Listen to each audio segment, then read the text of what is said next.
시청자 여러분 안녕하십니까? 가장 빠른 종합 뉴스 뉴스큐 시작합니다. 부동산 투기 특별수사단을 꾸린 경찰이 수사 또는 내사를 진행하고 있는 사례가 전국에서 16건 정도라고 밝혔습니다. 이 가운데 6건은 고발이나 수사 의뢰한 사건, 나머지 10건은 자체 첩보로 인지한 사건들입니다. 이 16개 사건에 연루된 LH 직원과 공무원 또 민간인은 모두 100명이 넘습니다. 정현우 기자가 보도합니다. 경찰이 들여다보고 있는 부동산 투기 의심 사례는 전국 16건. 이 가운데 고발이나 수사 요청이 들어왔던 건 10건이고 경찰이 첩보를 수집해 자체적으로 조사에 나선 게 6건입니다. 연루된 공무원과 민간인 등은 모두 100명이 넘습니다. 이 숫자엔 정부합동 조사단에서 드러난 투기 의심 LH 직원 20명이 포함됐습니다. 앞서 피의자로 입건된 13명처럼 추가로 드러난 LH 직원 7명도 정식 입건될 가능성이 크다고 경찰은 설명했습니다. 또 경찰은 국토교통부와 LH 직원 등이 가족이나 친인척 등의 이름으로 투기한 사례도 들여다보고 있습니다. 전수조사는 권한받기지만 정부합동조사단이 요청한 만큼 최대한 수사 범위를 확대하겠다는 입장입니다. LH 본사와 사업본부 2곳, 투기 의심 직원 13명의 자택을 압수수색한 경기남부경찰청도 수사에 속도를 내고 있습니다.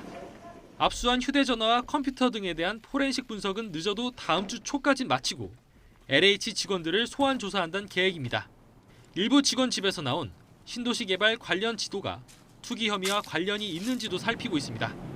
지금 개발 관련된 정보가 직원들이 쉽게 유출될 수 있는 것들이 가능했던 거는 사실상 그런 사전에 막을 수 있는 장치도 불충분했고 그런 관리 감독도 이루어지지 않았고. 경찰은 이번에 문제가 된 수도권 3기 신도시뿐 아니라 LH가 관여했던 개발 사업 전반을 들여다본다는 계획입니다. YTN 정윤우입니다. 정부가 1차 전수조사를 통해서 투기 의혹을 받는 LH 직원 7명을 새로 찾아냈지만 현직 직원의 땅 소유 확인에 그치는 등 뚜렷한 한계도 드러냈습니다. 가족이나 지인을 동원한 차명 거래는 살펴볼 엄두도 못 낸 건데 이제 공은 국가수사본부로 넘겨졌습니다. 박희재 기자입니다. LH 직원들의 광명 시흥 지역 투기 의혹이 나온 지 이틀 만에 꾸려진 정부 합동조사반. 일주일에 걸쳐 국토교통부와 LH 직원 14,000여 명을 상대로 1차 전수조사를 마쳤습니다. 직원 이름으로 된 토지 거래 내역과 등기부 등본을 전산대조해 기존의 13명 외에 7명을 추가로 찾아냈습니다. 결과는 빠르게 나왔지만 한계는 뚜렷합니다. 직원만 조사 대상으로 삼다 보니 가족이나 친인척, 지인 명의로 차명 거래한 경우를 잡아내는 건 애초부터 불가능했습니다. 토지 거래 내역만으로는 업무상 알게 된 개발 정보를 이용했는지 확인할 방법도 없습니다. 부동산에 관한 작은 거래가 어떻게 움직였는지 의혹이 대상이 되는 그런 부분들을 같이 보면서 들어가야 가능한 거거든요. 그중에서 공직자가 나올 수도 있는 거고. 2차 조사 대상은 자치단체의 관련 업무 담당자와 지방공기업의 모든 직원입니다. 이들과 국토부, LH 직원의 배우자와 직계 좀비속에 대한 조사는 특별수사본부에서 맡기로 했습니다. 가족들에게 일일이 조사 동의서를 받는데 시간이 걸리고 저항도 예상돼 혐의점이 포착되면 수사권을 동원하겠다는 겁니다. 770명으로 구성된 정부 합동 수사본부에서 각 위치에서 분담해서 문제를 수사하고 확인할 것입니다. 범정부 차원의 전방위적 조사와 수사가 병행되고 있지만 조사 대상이 워낙 방대하고 차명거래 추적도 쉽지 않아 국민의 기대에 부응하는 결과를 내놓을지는 미지수입니다. YTN 박희재입니다. 계속해서 YTN 단독 보도입니다. LH 직원이 가족과 지인뿐 아니라 지인의 쌍둥이 아들까지 땅 매매에 끌어들였다는 의혹 어제 전해드렸는데요. YTN 취재 결과 함께 땅을 산 사람들은 LH 직원이 과천 지역에서 보상 업무를 할 때 알았던 주민들로 당시 주민대책위원장도 있었습니다. 뒷거래가 있었던 건 아닌지 공동 소유자에 대한 조사도 필요해 보입니다. 김주환 기자가 보도합니다. 두 달 전 LH 직원 강모 씨가 지인 3명과 함께 사들인 경기도 시흥시 매화동 땅. 애초 개발 제한 구역으로 묶여 거래가 잘 안 되던 토지였습니다. 250에서 300씩 팔렸다고 그러더라고요. 평범한 사람들은 그런 거 안 사요. 그거 뭘 그렇게 그림 같은데 이렇게 비싸냐고 그러고 다 물어보고 그냥 가지 안 매달리더라고요. 하지만 한 달여 뒤 바로 옆에 광명시흥 신도시가 들어선다는 발표가 나면서 막대한 시세 차익을 기대할 수 있게 됐습니다. 땅값 16억 원 가운데 대출만 10억 원가량. YTN 취재 결과 강 씨와 무리한 투자에 나섰던 3명은 모두 2016년 과천 주암 기업형 임대주택지구 조성으로 보상을 받았던 주민들로 주민대책위원장이었던 A씨도 있었습니다. 이때 당시 LH에서 보상 업무를 맡았던 사람이 다름 아닌 강 씨. 자주 접촉하며 가까워졌다는 게 A씨 얘기입니다. 그분이 3년 이상 약했던 사람이 보니 사람이 머리 삭히면 많은 사용이 되거든. 그 보상 관련해서 여기 와서 조사도 다 했었어요. 여기는 그 대책 이용자였다 보니까 저보다는 과천에서 보상 업무를 담당했던 강 씨가 과거 보상 대상자들과 함께 3기 신도시로 지정된 또 다른 지역의 땅 매입에 나선 겁니다. 본인만 투자를 한 게 아니라 가까운 친인척이나 경제적 이득을 줄 만한 이런 사람들에게 정보가 퍼져나가고 또 이런 것들이 투기꾼들의 먹잇감 대상이 되면서 LH 내부 정보를 주고받았느냐는 질문에 A씨는 자신이 매입하려던 땅에 뒤늦게 강 씨가 합류한 것일 뿐 정보 교류는 전혀 없었다고 주장했습니다. 우리가 먼저 땅을 우리가 먼저 봤어요. 이렇게 저렇게 하다가 강부장이 들어오게 됐는데. 하지만 A씨가 신도시 발표가 임박한 지난 1월에야 서둘러 매화동 땅을 매입한 배경에는 강 씨가 있었을 거란 의심은 커지고 있습니다. 왜 함께 땅을 산 건지, LH 정보가 어디까지 유출된 것인지, 그 과정에서 주고받은 것은 없는지 갈수록 커지는 의문. 가족 외 공동 소유자까지도 조사 대상을 넓힐 필요가 있습니다. YTN 김지환입니다. LH 직원과 함께 공동 명의자로 이름을 올린 지인들 하나같이 내부 정보는 알지 못했다고 주장하고 있습니다. 결국 밝히는 건 수사기관의 몫인데요. 이렇게 입을 맞추면 혐의 입증이 어려울 수 있다는 우려도 나옵니다. 이어서 김다연 기자입니다. LH 직원 강모 씨와 A 씨 등 지인 3명이 사들인 매화동 땅은 광명 시흥 신도시 지역과 2km밖에 떨어지지 않았습니다. 민간 개발이 기대되는 이른바 노른자 땅. 거래 시점은 신도시 발표 한 달여 전입니다. 평당 250에 나왔었어요. 그 사람도 뭐 목적이 있으니까 그걸 샀겠지. 뭐 투자로 해서. 강 씨가 미리 내부 정보를 알려줬다는 의심이 들지만 A 씨는 펄쩍 뜁니다. 사람이 땅을 사라. 야, 어디 좋은 일 있을까? 아니 정부 있으면 다시긴 해요. 그래서 그러는데 됐어요. 우리끼리 할까? 이게 아니거든요. 그러면서도 강 씨가 알짜 정보를 들고 찾아왔던 건지 매매가의 80~90%까지 대출받아 무리하게 사들인 이유는 뭔지 묻자 답을 피했습니다. 그 얘기라 내가 말을 못하겠어요. 하겠고 사진이 있고 그러니까. 지난해 6월 또 다른 LH 직원과 시흥시 과림동 토지를 함께 산 30대 공동소유주 B씨에게 찾아가 매입 이유를 물었습니다. 거래는 부모가 했다며 모른다고만 합니다. 저는 잘 몰라요. 보시다시피 제가 어리잖아요. 제가 어리다 보니까 어른들이 이제 그런 걸 하시는 거죠. 현재 의혹의 중심에 있는 LH 직원들은 대부분 연락이 닿지 않거나 취재에 응하지 않고 있습니다. 잠시만 이야기 나눠주실 수 있으실까요? 회사에서도 상관없지 않기 때문에. 특별수사본부는 직원들이 업무 비밀을 투기에 이용했는지 이 과정에서 가족과 지인까지 동원했는지 집중적으로 조사할 계획입니다. 하지만 공동 소유자들이 입을 맞춘다면 혐의를 밝히기 쉽지 않을 거란 우려와 함께 휴대전화나 계좌 분석 등 증거 확보가 시급하다는 지적이 나옵니다. YTN 김다연입니다. 여야 원내대표 회동에서 국회의원 300명 투기 의혹을 전수조사하자는 논의가 합의에 이르지 못했습니다. 민주당 박영선 서울시장 후보 제안으로 시작된 LH 사태 특검 역시 여야가 이견을 보이고 있습니다. 국회 취재기자 연결합니다. 김승환 기자. 네, 국회입니다. 네, 여야 원내대표 회동에서 국회의원 전수조사와 관련해 결론을 못 내렸다고요?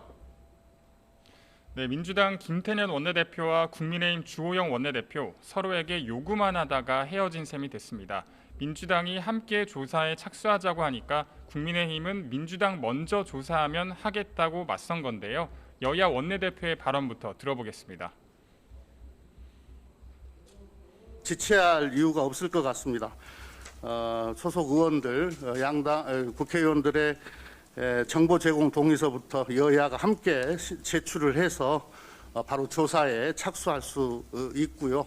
혹시나 이것이 열화와 같은 국민들의 비난을 피하기 위해서 야당을 같이 끌고 들어가는 것이 아닌가 그런 기분이 들지 않도록 민주당 소속의 책임 있는 사람들부터 철저히 좀 하면 좋겠다. 회동 뒤 이어진 양당 원내대변인 간 회동에서도 신경전은 이어졌습니다. 국민의힘 배현진 원내대변인은 집권 여당이 개발 정보를 가진 주체인 만큼 지자체장이나 지역의원 등으로 범위를 확대하자고 제안했는데 민주당이 난색을 보였다고 설명했습니다. 이에 민주당 홍정민 원내대변인은 난색을 보인 적이 없다며 의원들이 솔선수범해서 개인정보 동의를 받은 상태에서 전수조사하자고 제안했지만 합의가 이뤄지지 않았다고 반박했습니다. 사실상 전수조사에 들어갈 수 없게 된 겁니다. 이에 정의당 강은미 비대위원장은 박병석 국회의장을 찾아가 의원 전수조사가 거대 양당의 공방이 되어서는 안 된다며 비교섭 단체를 포함한 각 당 원내대표가 모여서 방안을 찾자고 제안했습니다. LH 사태가 보궐선거에까지 파장을 미치고 있는데요. 민주당 박영선 서울시장 후보가 특검을 제안했죠. 네, 민주당 박영선 서울시장 후보는 정부의 합동조사단 조사 결과로 투기 의심 사례가 추가로 발표됐지만 시민들은 여전히 신뢰하지 않는다면서 LH 사태와 관련해서 특검 수사가 필요하다고 당에 정식으로 건의했습니다.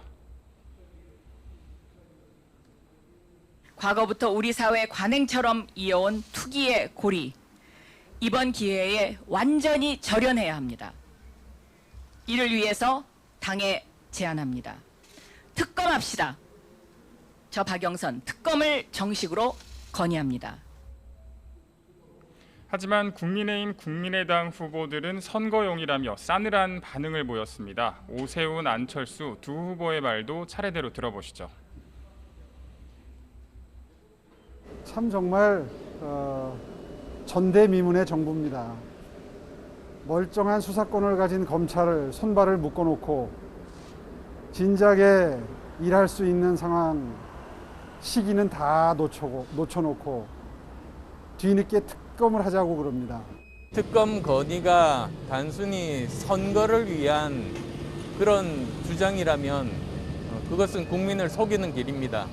반드시 특검을 관철하지 않는다면 그건 진정성이 없는 주장이 될 것입니다. 원내대표 회동에서도 민주당 김태년 원내대표는 특검을 적극 논의해보자고 했지만 국민의힘 주호영 원내대표는 특검을 합의하고 구성하는 데만 2달 이상 걸린다며 우선 검찰 중심의 신속한 조사가 필요하다고 강조했습니다.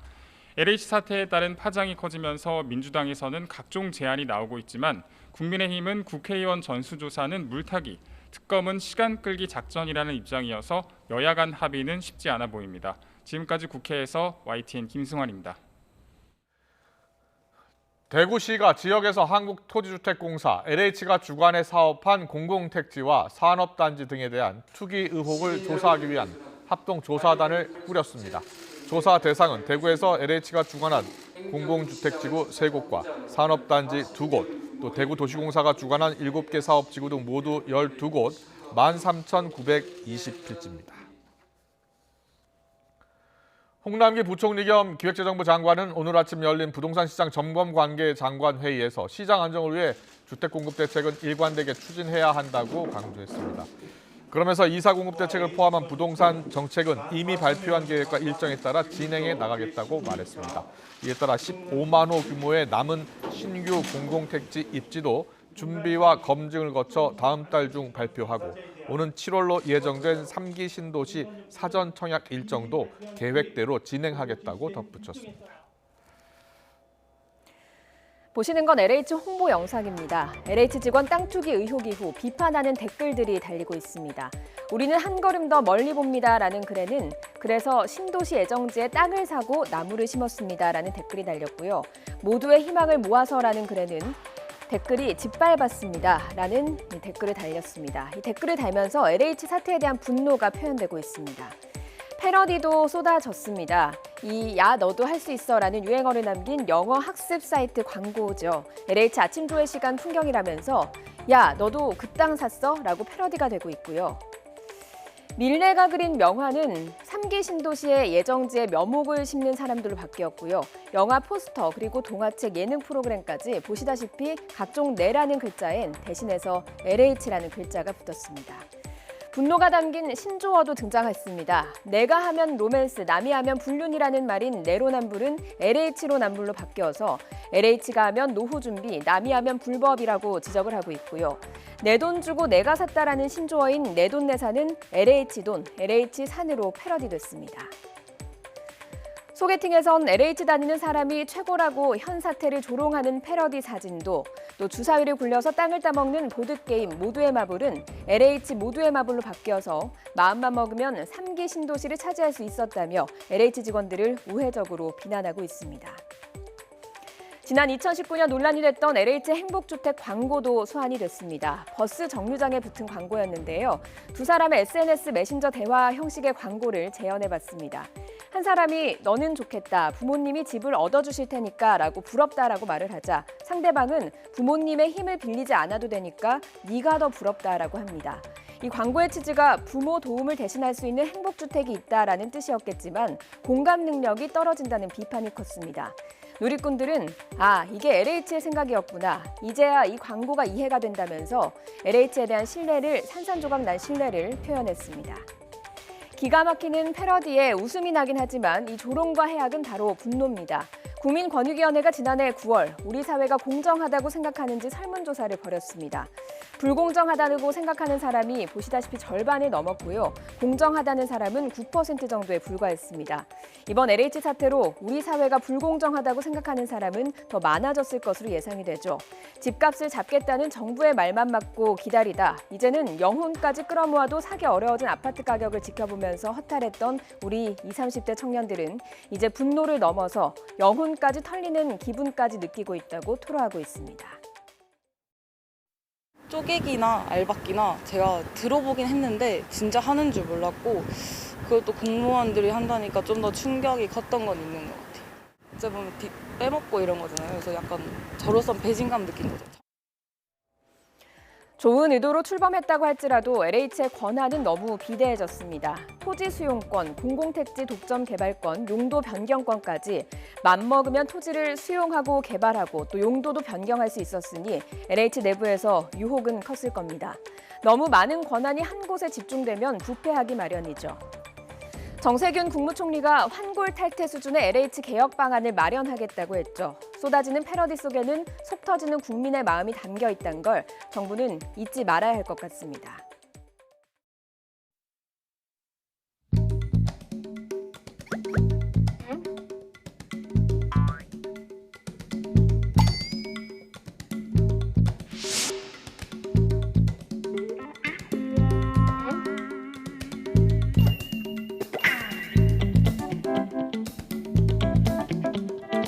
문재인 정부는 국민들에게 큰 헛웃음을 줬습니다. 오늘 LH 조사 결과 발표는 시작일 뿐입니다. 이제 앞듯 샅샅이 비벼 티끌만한 의혹도 남기지 않겠습니다.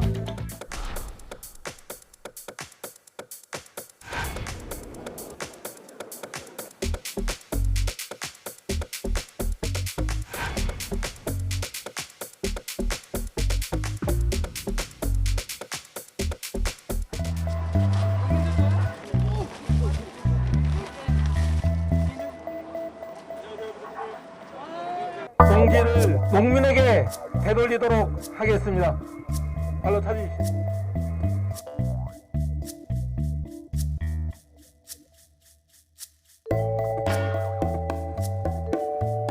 이제 터졌습니다. 밟은 태권을 해서 힘들게 농사 짓고 있는 농민들한테 되돌려줬으면 좋겠습니다.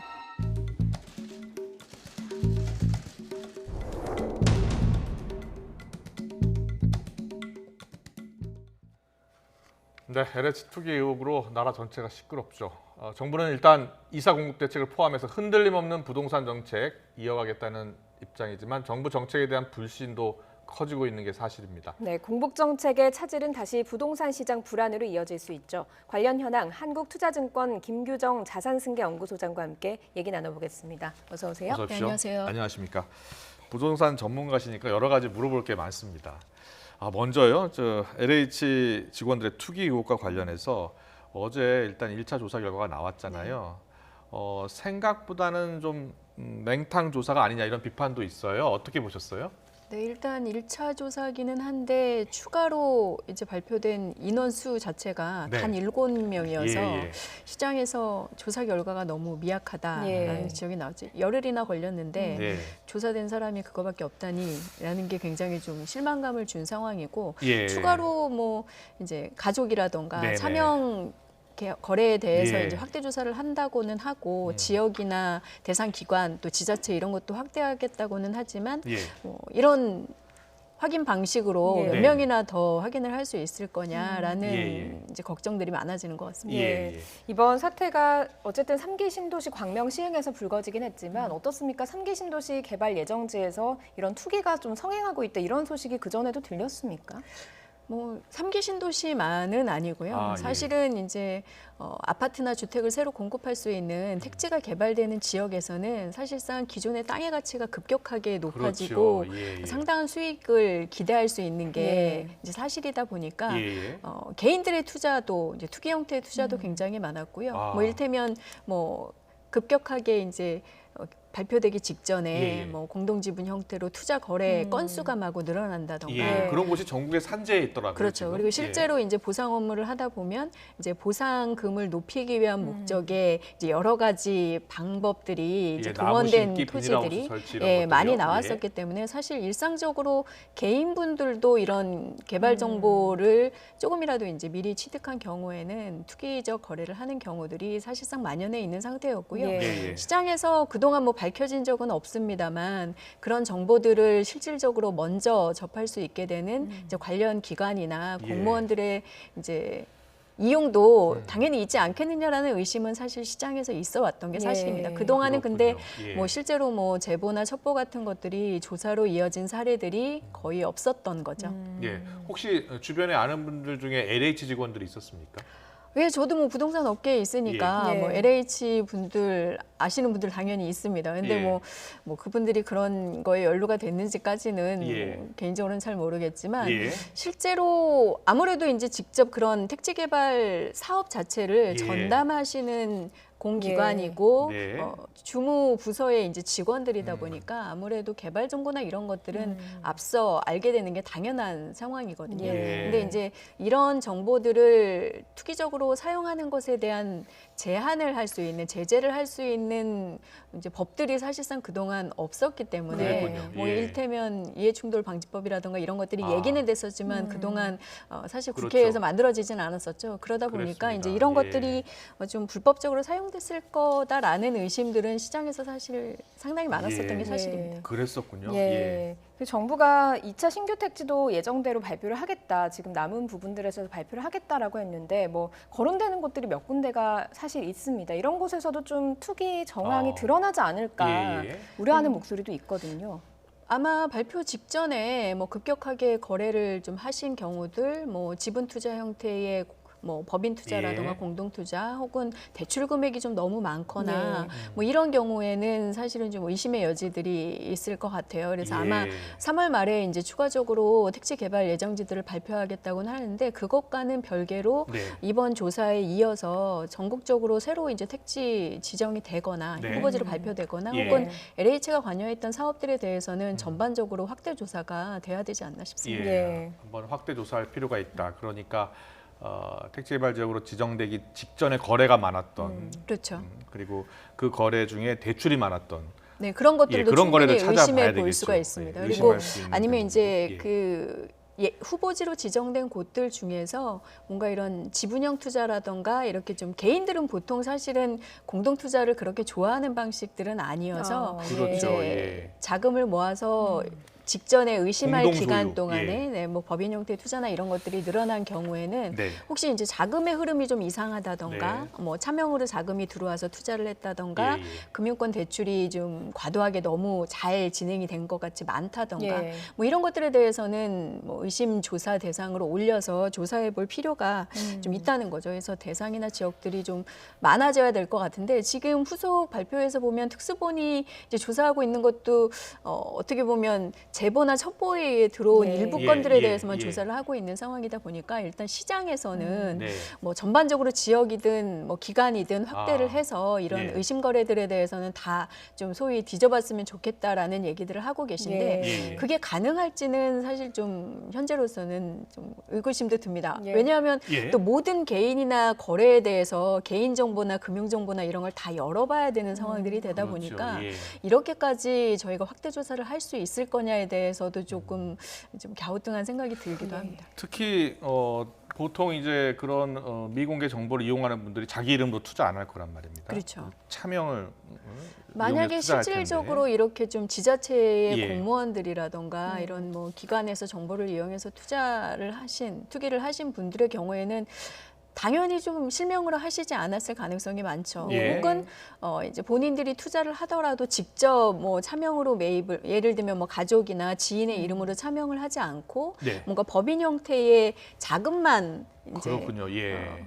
지원을 해서 예. 투자가 되게 하는 방식으로 참여했을 가능성도 많기 때문에 그럼 그 법인에 누가 돈을 출자했는지 찾으면 그런 되지 않나요? 부분도 네 그래서 현재는 이제 그런 형태의 투자들이 오히려 이제 실명으로 쓰지 않고 많았을 거다라는 의심이 있기 때문에 예. 다 이제 조사를 해봐야 된다라는 얘기가 있는데 그 부분을 사실은 이제 또 저희가 이제 개인정보라던가 이런 부분에서는 또 모든 그런 거래들을 예, 다 예. 열어보는 게 맞느냐라는 또 우려들도 있는 게 사실이어서 예. 이제 어느 정도 선까지 효율적으로 이거를 조사해서 이제 밝혀낼 건가에 대한 이제 기준이나 규모가 좀 정해져야 될 것 그렇다면 같습니다. 부동산 전문가분들은 이게 조사의 한계가 있어서 실제로 투기를 한 사람들을 잡아내기가 쉽지 않다 이렇게 보고 있는 거겠네요. 네, 사실상 굉장히 예. 어렵다고 보여집니다. 예. 저희가 사실 뭐 이번에 드러난 분들은 사실 시장에서 좀 우스갯소리로 아니 이런 식으로 구매를 하면서 겁도 없이 실명으로 겁도 없이 실명으로. 라는 예. 이제 말씀들을 좀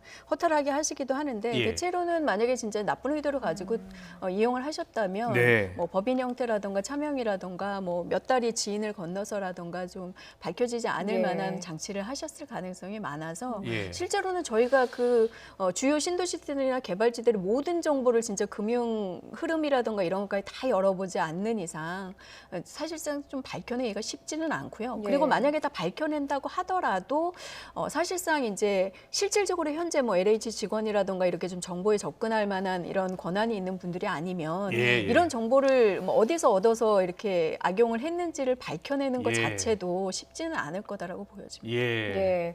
그 LH 같은 경우에는 토지공사 그리고 주택공사가 합쳐져서 한 10여 년 전에 출범을 한 거잖아요. 그만큼 뭐 공룡 공기업이다 이런 이야기가 나오는데 실제로 그 건설 시장이라고 해야 될까요? 그런 부분에서 LH의 영향력이 어느 정도나 되는 겁니까?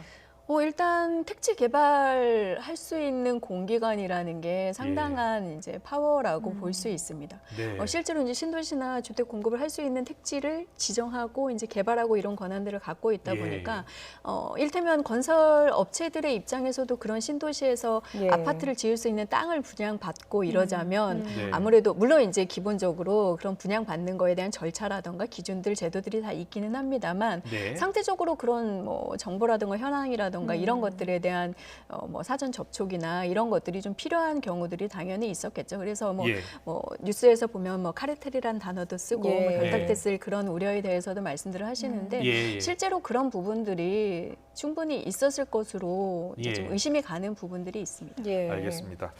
앞으로 여러 가지 조사 방법을 강구하고 있습니다. 강제 수사를 통해서 그 거래 내역을 또 들여다볼 수 있는 방법이 있기는 하나 봐요. 자, 어떻게 조사가 이루어질지 좀 더 지켜봐야 될 것 같고요. 부동산 시장 좀 잠깐 물어볼게요. 지금 LH 투기 의혹 제기 이후에 신도시와 관련해서 부동산 매수 심리 굉장히 좀 달라졌을 것 같습니다. 전체적으로 시장 분위기는 어떻습니까? 일단 직접적으로 토지 거래 같은 경우에는 뭐 이미 거래가 다 돼서 매물이 없기도 하지만 예. 이 사건이 터진 이후에 뭐 거래는 좀 중단된 상태고요. 좀 이제 잠잠한 상태인데 주택 시장에서 이제 신도시 사전 청약 등을 기다리시던 분들이 굉장히 좀 속을 태우고 계신 상태입니다. 걱정하고 있겠군요. 예, 일단은 3기 신도시 사전 청약이 7월부터 이제 네네. 본격화돼서 단계별로 진행되기로 네. 했었는데 예. 이번 사태 때문에 혹은 뭐 축소, 지연 혹은 완전히 뭐 철회. 폐지가 된다든지 뭐 이럴 가능성까지 얘기가 되고 있는 상황이다 보니까 예, 예. 3기 신도시 사전 청약을 하려고 해당 지역에 이미 경기도 쪽으로 이사를 가셨던 그렇죠. 분들도 전세로 있고 또 살아야 되는 네네네. 조건이 있지 않습니까? 주택 전략을 다 이제 내 집 마련 전략을 바꾸시고 기다리고 계신데 이 일정들이 차질이 생길까 봐 굉장히 좀 애를 태우고 계시고 이게 예. 확정된 건 아니지만 그렇다면 다른 민간 분양이나 이런 거를 다시 좀 공략을 해야 할지 아니면 뭐 대출이 어렵긴 하지만 집을 다시 사는 쪽으로 준비를 선회를 해야 되는 건지 예. 경우의 수를 놓고 굉장히 고민을 하고 계신데 이제 결정하기가 쉽지 않은 상황인 거죠. 이 부분도 예. 굉장히 불확실한 데다 다시 내 집 마련으로 돌아오기에는 집값이 아직 그렇죠. 떨어지진 예. 않고 있다 보니까 굉장히 좀 걱정스럽고 혼란스러운데 결정은 하지 못하고 있는 상황들이라고 보시면 일단은 정부는 뭐 이사 공급 대책 포함해서 예정대로 다 하겠다는 거니까요. 일단 정부 정책을 믿어야 될 것 같습니다. 예. 예. 또 궁금한 거는 3기 신도시가 이제 철회해야 된다는 목소리도 있는 상황이니까 지금 이게 수도권 주택 공급 대책이 좀 차질이 빚게 되면 집값이 다시 오를 수도 있다라는 우려의 목소리가 나오고도 있거든요. 어떻습니까? 네, 실제로 이사 대책까지 발표된 후에 이제 시간이 좀 걸리긴 하지만 주택 공급이 한 25년 경부터는 대폭 늘어날 수 있으니까 예.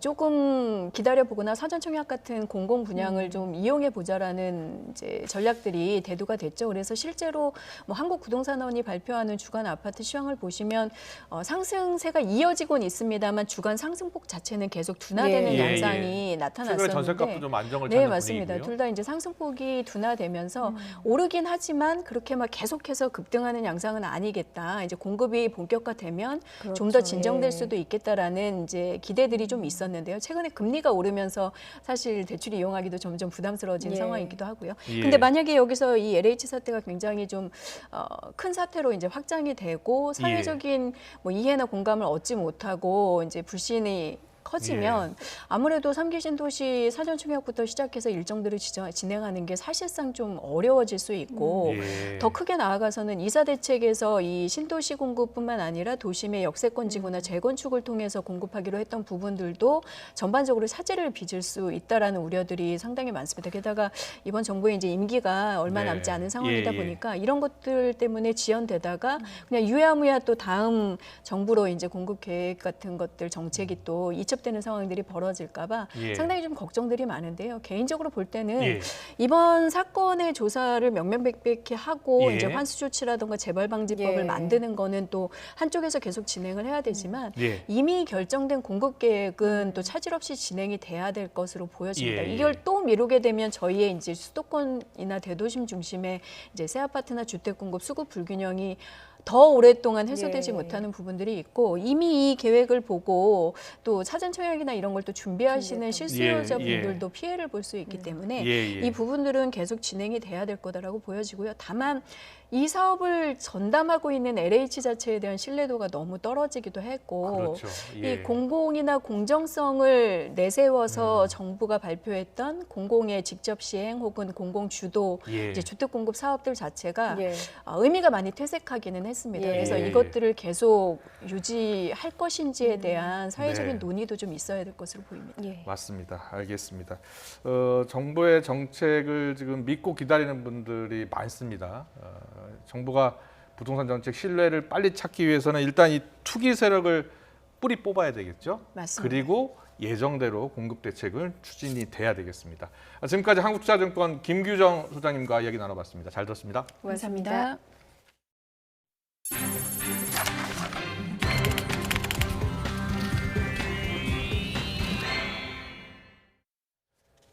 약한 비가 내리면서 수도권과 충남, 전북 지역의 초미세먼지 주의보가 해제됐습니다. 하지만 주말과 휴일에도 미세먼지 공습은 계속된다고 합니다. 취재기자 연결해서 알아봅니다. 정혜윤 기자. 네, 정혜윤입니다. 네, 미세먼지가 주춤하나 싶었는데요. 주말에도 고농도가 유지된다고요? 네, 그렇습니다. 이틀째 이어졌던 미세먼지는 조금 옅어졌습니다. 하지만 안심할 수 있는 상황은 아닌데요. 이번 주말과 휴일에는 미세먼지가 다시 짙어질 가능성이 있기 때문입니다. 우선 수도권을 중심으로 이틀째 발령 중인 고농도 미세먼지 비상 저감 조치는 오늘 밤 9시까지 유지됩니다. 다만 기압골이 통과하면서 미세먼지와 초미세먼지 농도는 어제 100마이크로그램 선에서 오늘은 50마이크로그램대로 떨어졌습니다. 이에 따라 서울과 충남, 전북에 내려졌던 초미세먼지 주의보는 오늘 오후 3시부터 모두 해제됐습니다. 하지만 주말인 내일도 수도권과 충남 지역을 중심으로 대기질이 나쁨 수준에 머물겠고 휴일에는 중국발 스모그가 더해지면서 대기질이 더 악화할 것으로 보입니다. 이에 따라서 휴일 오후에는 다시 고농도 미세먼지 비상 저감 조치가 내려질 가능성이 큽니다. 국립환경과학원은 주말과 휴일에도 노약자는 외출을 자제하고 부득이하게 외출해야 한다면 침방울 방지 마스크보다는 KF80 이상 보건용 마스크를 착용하는 것이 좋다고 밝혔습니다. 지금까지 YTN 정혜윤입니다. 고위공직자 범죄수사처가 김학의 전 법무부 차관 불법 출국 금지 의혹에 연루된 현직 검사들 사건을 검찰에 다시 넘기기로 했습니다. 김진욱 공수처장은 아직 조직 구성이 안 돼서 본격적인 수사에 착수하기 어려운 현실을 인정하지 않을 수 없다고 했습니다. 취재기자 연결합니다. 나혜인이 기자. 네, 서해부입니다. 네, 공수처 1호 수사 사건이 될지 관심이 쏠렸던 사건입니다. 결국 다시 검찰에 넘기기로 한 거죠? 네, 고위공직자 범죄수사처는 오늘 김학의 전 차관의 불법 출국 금지 의혹에 연루된 이성윤 서울중앙지검장 등 현직 검사들 사건을 검찰에 다시 넘기기로 했다고 밝혔습니다. 지난 3일 수원지방검찰청에서 사건이 넘어온 지 9일 만입니다. 그동안 공수처는 직접 수사와 검찰 제2첩, 경찰 국가수사본부로 넘기는 방안 등 3가지 선택지를 두고 고심해왔습니다. 김진욱 공수처장은 검찰의 제19 감싸기 문제를 방지하려고 검사 사건을 공수처가 맡도록 한 입법 취지에 따라 직접 수사하는 방안을 우선 검토했지만 현실적인 여건을 외면할 수 없었다고 밝혔습니다. 검사와 수사관을 선발하는데 최소 3주 이상 걸리는 만큼 지금은 수사에 전념할 수 있는 상황이 아니라는 겁니다. 검찰에서 수사 인력을 파견받아 수사하는 방안도 검토했지만 역시 공수처법의 취지에는 맞지 않는다고 판단했다고 전했습니다. 경찰 국가수사본부로 이첩하는 방안은 경찰의 현실적인 수사 여건과 그동안 검찰과의 관계 아래에서 사건을 처리해온 관행을 고려해 선택하지 않았다고 전했습니다. 경찰이 현직 지검장을 수사하는데 현실적으로 어려움이 있다는 설명입니다. 김 처장은 또 수사는 공정해야 하는 동시에 공정하게 보이기도 해야 한다며 수사팀 구성도 못했는데 사건을 쥐고 있는 건 자칫 불필요한 논란을 일으킬 수 있는 점을 고려했다고 국민의 이해를 구했습니다. 다만 김 처장은 공수처 조직이 구성되면 사건을 다시 가져올 수도 있다며 여지는 남겨뒀습니다. 김 처장 얘기 직접 들어보겠습니다. 수사를 본격적으로 못하면서 사건을 가지고 있는 것 자체가 이제 공정성 논란을 그러니까 뭐 이렇게 뭐 무슨 봐주기라든지 뭐 움객이라든지 그러니까 수사처 검사를 진용 꾸려지면 예. 다시 가져와서 기소하는 것까지 검토하실 수 있다는 그렇죠. 예. 그건 열려 있습니다. 네, 우선 공수처 조직을 구성하는 게 시급해 보이는데요. 오늘 첫 인사위원회가 열린다고요? 네, 공수처는 오늘 오후 3시에 검사를 선발할 인사위원회를 처음으로 소집했습니다. 김 처장은 오늘 회의에서 공수처 검사 면접 계획을 인사위원들에게 보고하고 의견을 들은 뒤에 선발 기준을 세울 방침입니다. 김 처장은 앞서 가능하면 이번 달 안에 공수처 검사 선발을 끝내겠다는 계획을 밝히기도 했습니다. 반면 공수처에서 김 전 차관 사건을 재차 넘겨받게 된 수원지검은 수사에 다시 속도를 낼 것으로 보입니다. 앞서 구속영장을 청구했다 기각된 차규근 법무부 출입국 본부장 등을 비롯해 이성윤 지검장과 이규원 당시 대검 진상조사단 검사 등 현직 검사 피의자들을 상대로도 계속 수사를 이어가게 됐습니다. 재작년에 김 전 차관 출국 금지를 직접 요청한 이규원 검사는 이미 지난달 4차례 수원지검에서 피의자 조사를 받은 만큼 조만간 신병 처리 방향이 정해질 것으로 보입니다. 검찰은 또 공수처 이첩을 요구하면서 검찰 소환에 불응해온 이성윤 지검장도 직접 조사하는 방안을 검토할 것으로 전망됩니다. 검찰은 앞서 구속영장이 기각된 차규근 본부장에 대해서도 추가 조사를 거쳐 영장 재청구를 검토할 방침입니다. 지금까지 사회부에서 전해드렸습니다. 마약 용의자가 자신을 뒤쫓던 경찰을 차로 치는 사건이 일어났습니다. 사고를 당한 경찰 간부는 크게 다쳐서 병원에서 치료를 받고 있습니다. 김민성 기자입니다. 전북 전주의 한 아파트. 회색 중형차 한 대가 아파트 외벽을 들이받았습니다. 뒤이어 모여든 경찰과 소방, 시민 여럿이 차량을 들어 옮기기 위해 안간힘을 씁니다. 큰 소리가 나서 뭐 막 이상한 가스 냄새 같은 것이 나더라고. 그래서 문을 열고 이렇게 치다봤더니 막 차가 안으로 쏙 들어있는 거예요. 그래서 막 지나가는 사람마다 막 다 오라고 막 나는 막 소리를 질렀지. 사람 깔렸으니 빨리 들어오라고. 사고가 난 건 밤 10시쯤. 전북경찰청 마약수사대 소속 경찰이 30대 용의자가 몰던 차에 깔린 겁니다. 당시 경찰은 마약 관련 첩보를 입수해 용의자 2명의 뒤를 쫓고 있었습니다. 용의자 1명은 사고 직후 차를 버리고 도주하다 붙잡혔고 다른 용의자는 이에 앞서 아파트에서 검거됐습니다. 용의자 검거 현장입니다. 주차된 차량에 당시 사고 흔적이 고스란히 남아 있습니다.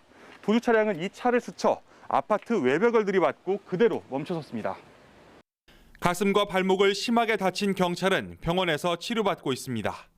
경찰은 현장에서 검거한 중국 국적 용의자 2명에 대해 마약 투약 여부 등을 조사하고 있습니다. YTN 김민성입니다.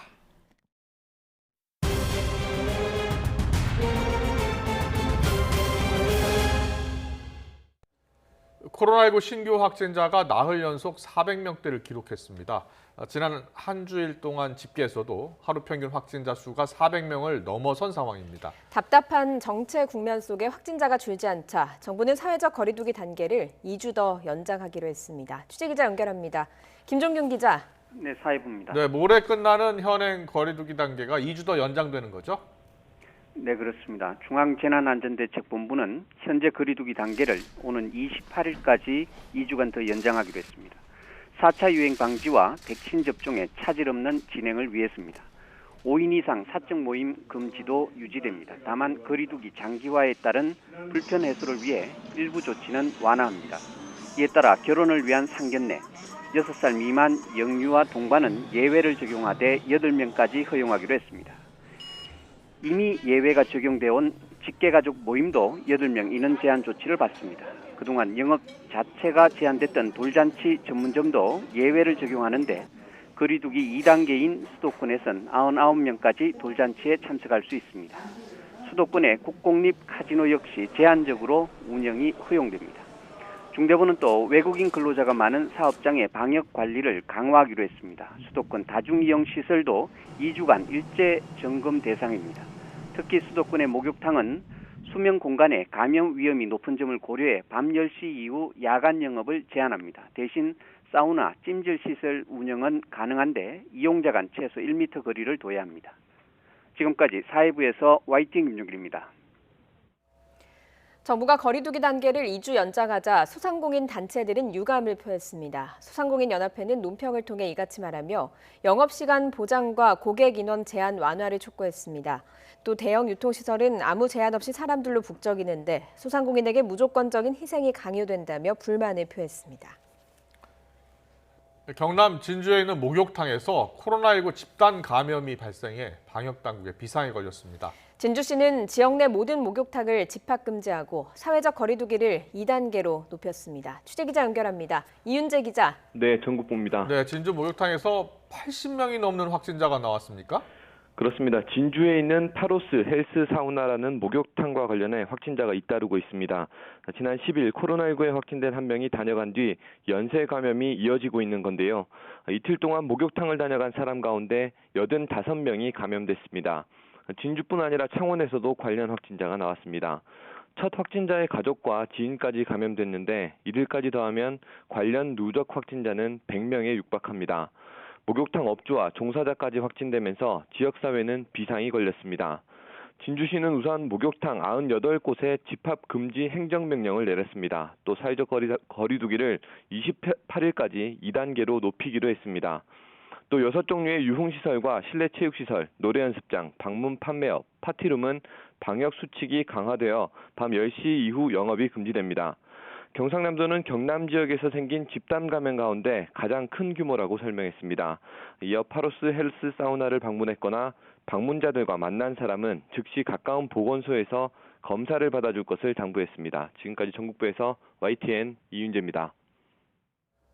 만 65세 이상도 아스트라제네카 백신을 맞을 수 있게 되면서 접종 준비가 시작됐습니다. 요양병원 환자나 종사자들부터 이달 안에 접종하게 될 것으로 보입니다. 취재기자 연결해서 알아봅니다. 김경수 기자. 네, 경기도 부천의 한 요양병원입니다. 네, 그곳 요양병원 백신 접종 준비 상황은 좀 어떻습니까? 네, 이곳 요양병원의 경우에는 만 65세 이상인 입원 환자가 200여 명, 그리고 종사자는 8명입니다. 이분들을 대상으로 아스트라제네카 백신을 맞을 의향이 있는지 확인하는 작업이 진행 중인데요. 다음 주까지 접종 의사를 확인한 뒤에 백신이 배정되고 이달 중으로는 접종이 가능할 것으로 보입니다. 이렇게 만 65세 이상인 사람 가운데 요양병원이나 시설의 입소자, 또 종사자들이 먼저 접종하게 되는데 전국에서 37만 명 정도가 대상입니다. 앞서 정부가 만 65세 이상에게도 아스트라제네카 백신 접종을 결정하면서 백신 접종에도 속도가 붙을 전망인데요.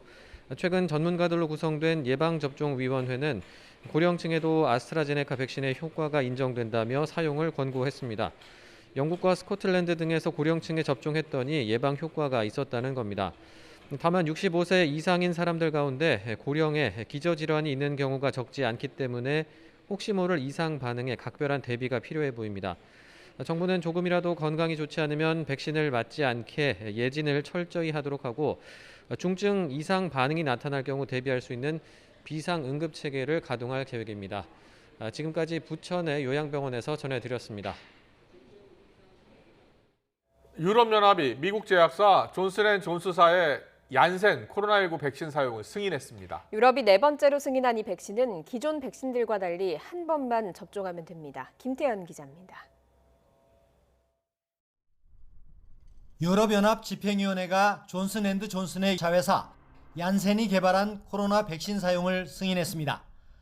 폰데어 라이엔 EU 집행위원장은 트위터를 통해 유럽의약품청의 권고에 따라 우리는 방금 얀센 백신의 EU 내 사용을 승인했다고 밝혔습니다. 이에 따라 유럽연합은 화이자와 모더나, 아스트라제네카 백신에 이어 4번째 코로나 백신을 갖게 됐습니다. 유럽의약품청은 앞서 이날 얀센 백신에 대해 18살 이상의 조건부 판매 사용 승인을 권고했습니다. 유럽의약품청 산하 자문위원회는 평가회의를 갖고 이 백신이 효과와 안전성, 품질 면에서 기준을 충족한다는 결론을 내렸습니다. 유럽의약품청은 임상시험 결과 이 백신은 67%의 효능이 있으며 부작용은 약하거나 중간 수준으로 백신 접종 며칠 뒤 사라지며 가장 흔한 증상은 백신 주입 부위의 통증과 두통, 피로감, 메스꺼움이라고 설명했습니다. EU 집행위원회는 이미 존슨앤존슨의 얀센 백신 4억 회 접종분을 확보한 것으로 알려졌습니다.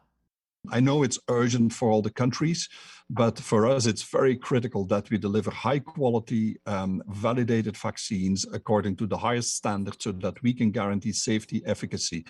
얀센 백신은 지금까지 유럽에서 승인된 다른 백신들과 달리 한 번만 접종하면 됩니다. 지난달 말 미국에 이어 이달 초 캐나다도 얀센 백신 사용을 승인했습니다. YTN 김태현입니다. 정부가 현재 사회적 거리두기 단계를 다음 주 월요일부터 2주간 더 연장하기로 했죠. 다만 상견례와 영유아를 동반한 경우 8명까지 사적 모임이 가능하도록 조정했는데요. 한영규 해설위원과 함께 자세히 짚어보겠습니다. 어서 오십시오. 예. 코로나19 백신이 들어오고 맞기 시작했고 그래서 좀 신규 확진자가 줄기를 바랬는데 좀처럼 줄지 않고 있어요. 그래서 계속 유지하기로 한 거죠.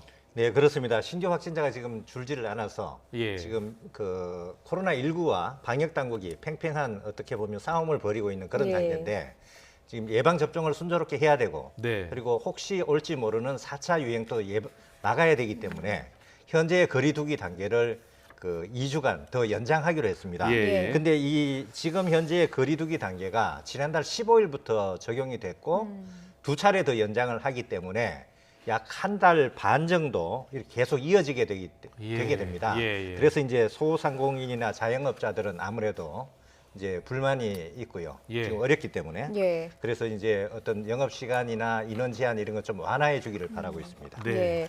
그 이번 코로나19 3차 유행에서 좀 핵심적인 방역 조치 중에 하나가 5인 이상 집합 금지입니다. 지금 사적 모임 금지 5인 이상으로 유지가 되긴 하지만 좀 예외적인 상황이 생겼다고요.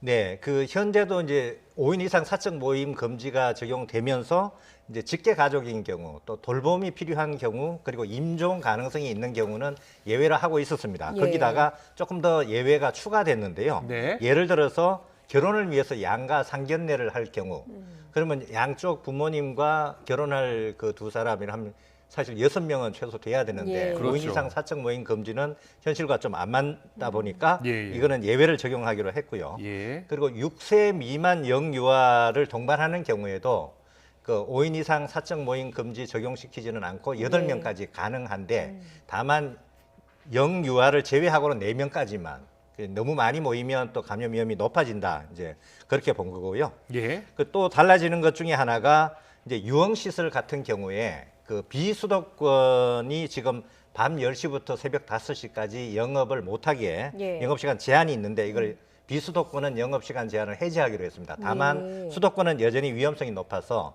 밤 10시 이후 운영시간 제한은 그대로 유지하기로 했습니다. 예, 수도권 다중이용 시설에 대해서는 어떻게 됐습니까? 좀 더 방역 조치를 강화한다고 들었거든요.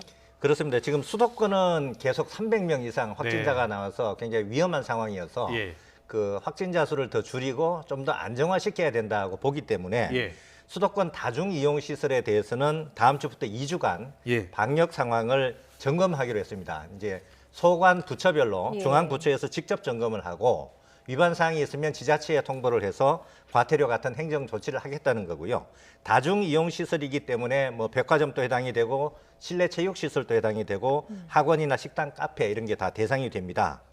그리고 이제 지금 수도권과 예. 일부 이제 충청권에서 외국인 노동자가 일하고 있는 곳에서 예. 집단 감염 사례가 많이 나와서 예. 5인 이상 외국인을 고용하고 있고 기숙사가 있는 시설 약 12,000여 곳 정도 되는데 여기는 현장 점검을 해서 혹시 확진자가 나오면 예. 전수 검사 이렇게 실시하기로 했습니다. 그리고 2월 26일부터 백신 접종이 시작이 됐고 2주 정도가 됐습니다. 몇 명이나 맞았습니까? 지금 이제 지난달 26일부터 백신 접종을 시작해서 한 2주 정도 지났고요. 지금까지 54만 6천여 명이 접종을 받았습니다. 예. 그래서 우선 접종 대상자 가운데는 약 70% 정도가 접종을 받았고요. 전체 인구에 대비하면 접종률은 1%를 조금 넘는 그런 수준입니다. 예. 이제 이 가운데 이상 반응이 있다고 의심되는 신고는 그 전체 접종자 가운데 한 1.4% 정도, 약 7,600여 건 이상 반응 신고가 지금 접수가 됐고요. 예. 그 가운데 이제 인과관계는 확인이 안 됐지만 접종 후 사망 사례가 총 15건인데 어제는 추가 사망 사례는 없었습니다. 예. 그리고 이제 이상 반응 그 의심 신고 가운데 약 99%, 98.9%는 대부분 경정 신고였습니다. 예. 그런데요, 유럽 국가들에서 이 아스트라제네카 백신 접종을 일부 중단하는 경우가 계속 생기고 있잖아요. 어떤 이유 때문이고 우리나라에는 영향이 없겠습니까? 이제 오스트리아에서 예. 그런 이 백신은 동일한 생산 단위가 있습니다. 그래서 제조 예. 번호가 붙는데 예. 같은 일련 번호의 아스트라제네카 백신을 접종받은 뒤에 예. 기저질환이 없는 젊은 여성 2명에서 혈전 색전증, 그러니까 피가 굳어서 혈관을 막는 그런 아. 증상이 나타나서 예. 그중에 한 명이 사망하는 경우가 생겼습니다. 네. 네. 그러다 보니까 오스트리아 당국에서 해당 일련 번호 백신에 대한 예방 접종을 중단했고요. 같은 일련 번호 그 백신을 접종하고 있던 다른 국가도 일시 중단을 했고, 네. 뭐 일부 국가는 이제 예방적 차원에서 아스트라제네카 백신 접종을 일단 임시로 일시 예. 1주 내지 2주 정도 중단을 시키고 있는 그런 상황이 생겼는데요. 예. 네. 이제 우리나라와 관련해서는 이 문제가 된 동일한 일련 번호 백신은 수입된 적이 없고, 그렇군요. 그리고 국내 예. 이상 반응 신고 사례 중에서 이런 혈전 색전증으로 이상 반응 신고한 사례는 없다고 그렇게 확인을 했습니다. 예. 네. 그리고 이제 유럽 의약품청에서도 이게 이제 혈전 색전증과 백신 접종 간의 인과관계는 확인되지 않았다 이렇게 발표를 했고, 예. 임상 시험할 때도 어떤 혈전이 생겨서 문제가 되는 경우는 임상 시험 과정에서도 확인된 바가 없습니다. 예, 지금 백신 접종이 이렇게 진행되고 있는 와중에 좀 가장 걱정되는 부분이 변이 바이러스거든요. 미국 유래 변이 바이러스가 발견됐다고요. 이 코로나19 바이러스는 RNA 바이러스여서 이 복제하는 과정에서 변이가 자주 생깁니다. 이제 영국에서는 지난해 말까지 약 4천여 건 정도의 변이가 확인됐다고 그렇게 발표한 적이 있는데요.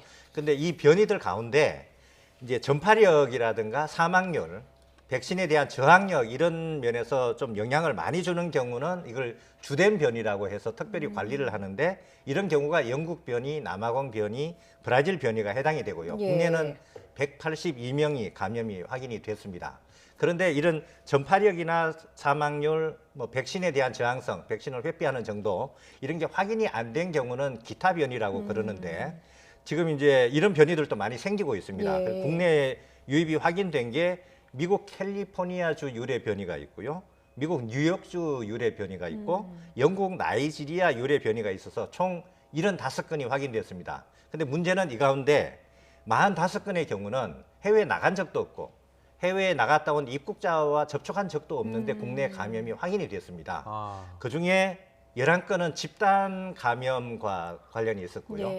2명은 그냥 모르는데 그 개별 감염된 사례가 있어서 이게 지금 지역사회에 상당히 지금 퍼져 있을 가능성이 굉장히 높다고 봐야 될 것 같고요. 그렇다 보니까 하여간 이 지금 시작된 백신 접종을 최대한 빨리 많은 사람이 맞아서 면역, 집단 면역을 형성하는 게 굉장히 중요하고 그리고 이제 입국 단계에서 방역 강화 그리고 지역사회 전파를 차단하는 노력 이런 게 다 병행이 돼야 될 것 같습니다. 네, 알겠습니다. 오늘 코로나19 상황 여기까지 듣겠습니다. 한영규 해설위원과 함께했습니다. 잘 들었습니다. 고맙습니다.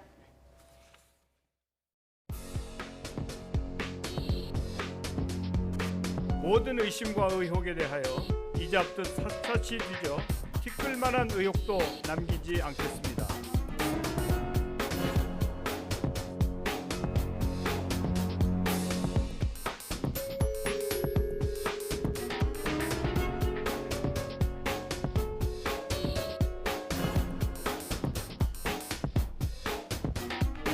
조영 대표님 집무실 겸 회의실에 방문을 해서 여기 이렇게 또 뵈니까 또 새롭습니다.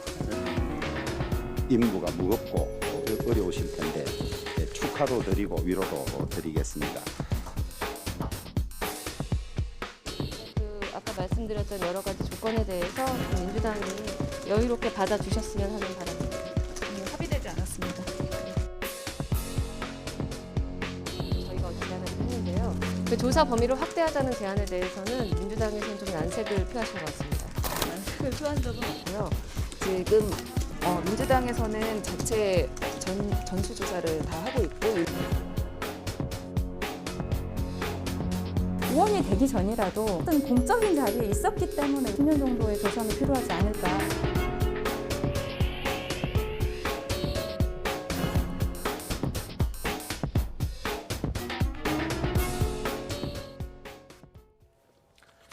LH 직원 땅 투기 의혹이 전국의 최대 이슈로 부상한 가운데 박영선 민주당 서울시장 후보가 당의 특검 수사를 건의했는데요. 아직 여야가 합의를 보지 못하고 있습니다. 그동안 야당을 중심으로 경진론이 제기됐던 변창흠 국토부 장관은 오늘 국회 국토위에 출석해서 자리에 연연하지 않겠다는 입장을 밝혔습니다. 최진 대통령 리더십 연구원장과 짚어보겠습니다. 어서 오세요. 네, 안녕하십니까. 안녕하십니까.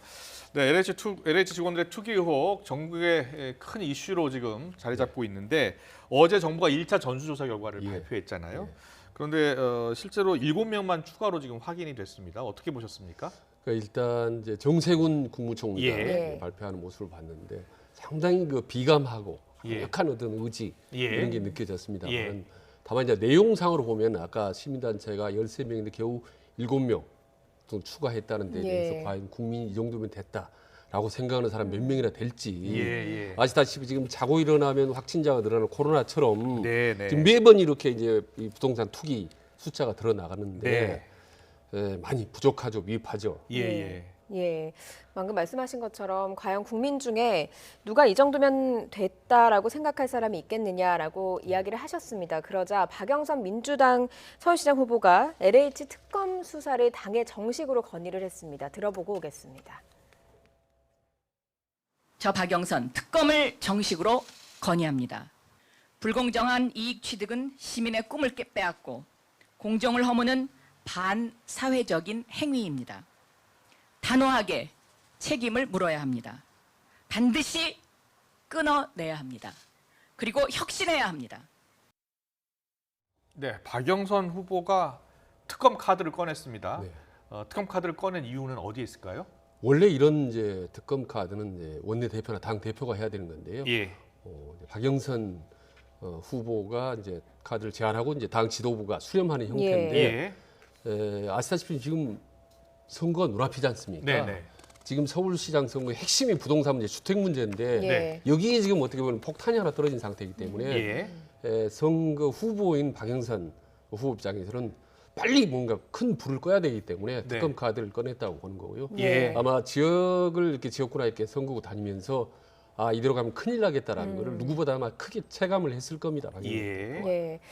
이번 그 문정부 들어서 검경 수사권 조정, 그러니까 검찰의 기소와 이제 수사 분리 원칙을 계속해서 내세웠는데 이 특검은 그거랑 좀 기조가 다르다라고 하는 지적이 있거든요. 근데 김태년 원내대표가 뭐 그것과는 관계 없다 이렇게 이야기를 했습니다. 어떻게 보셨습니까? 그렇게 얘기를 했지만 좀 모양이 좀 이상하죠.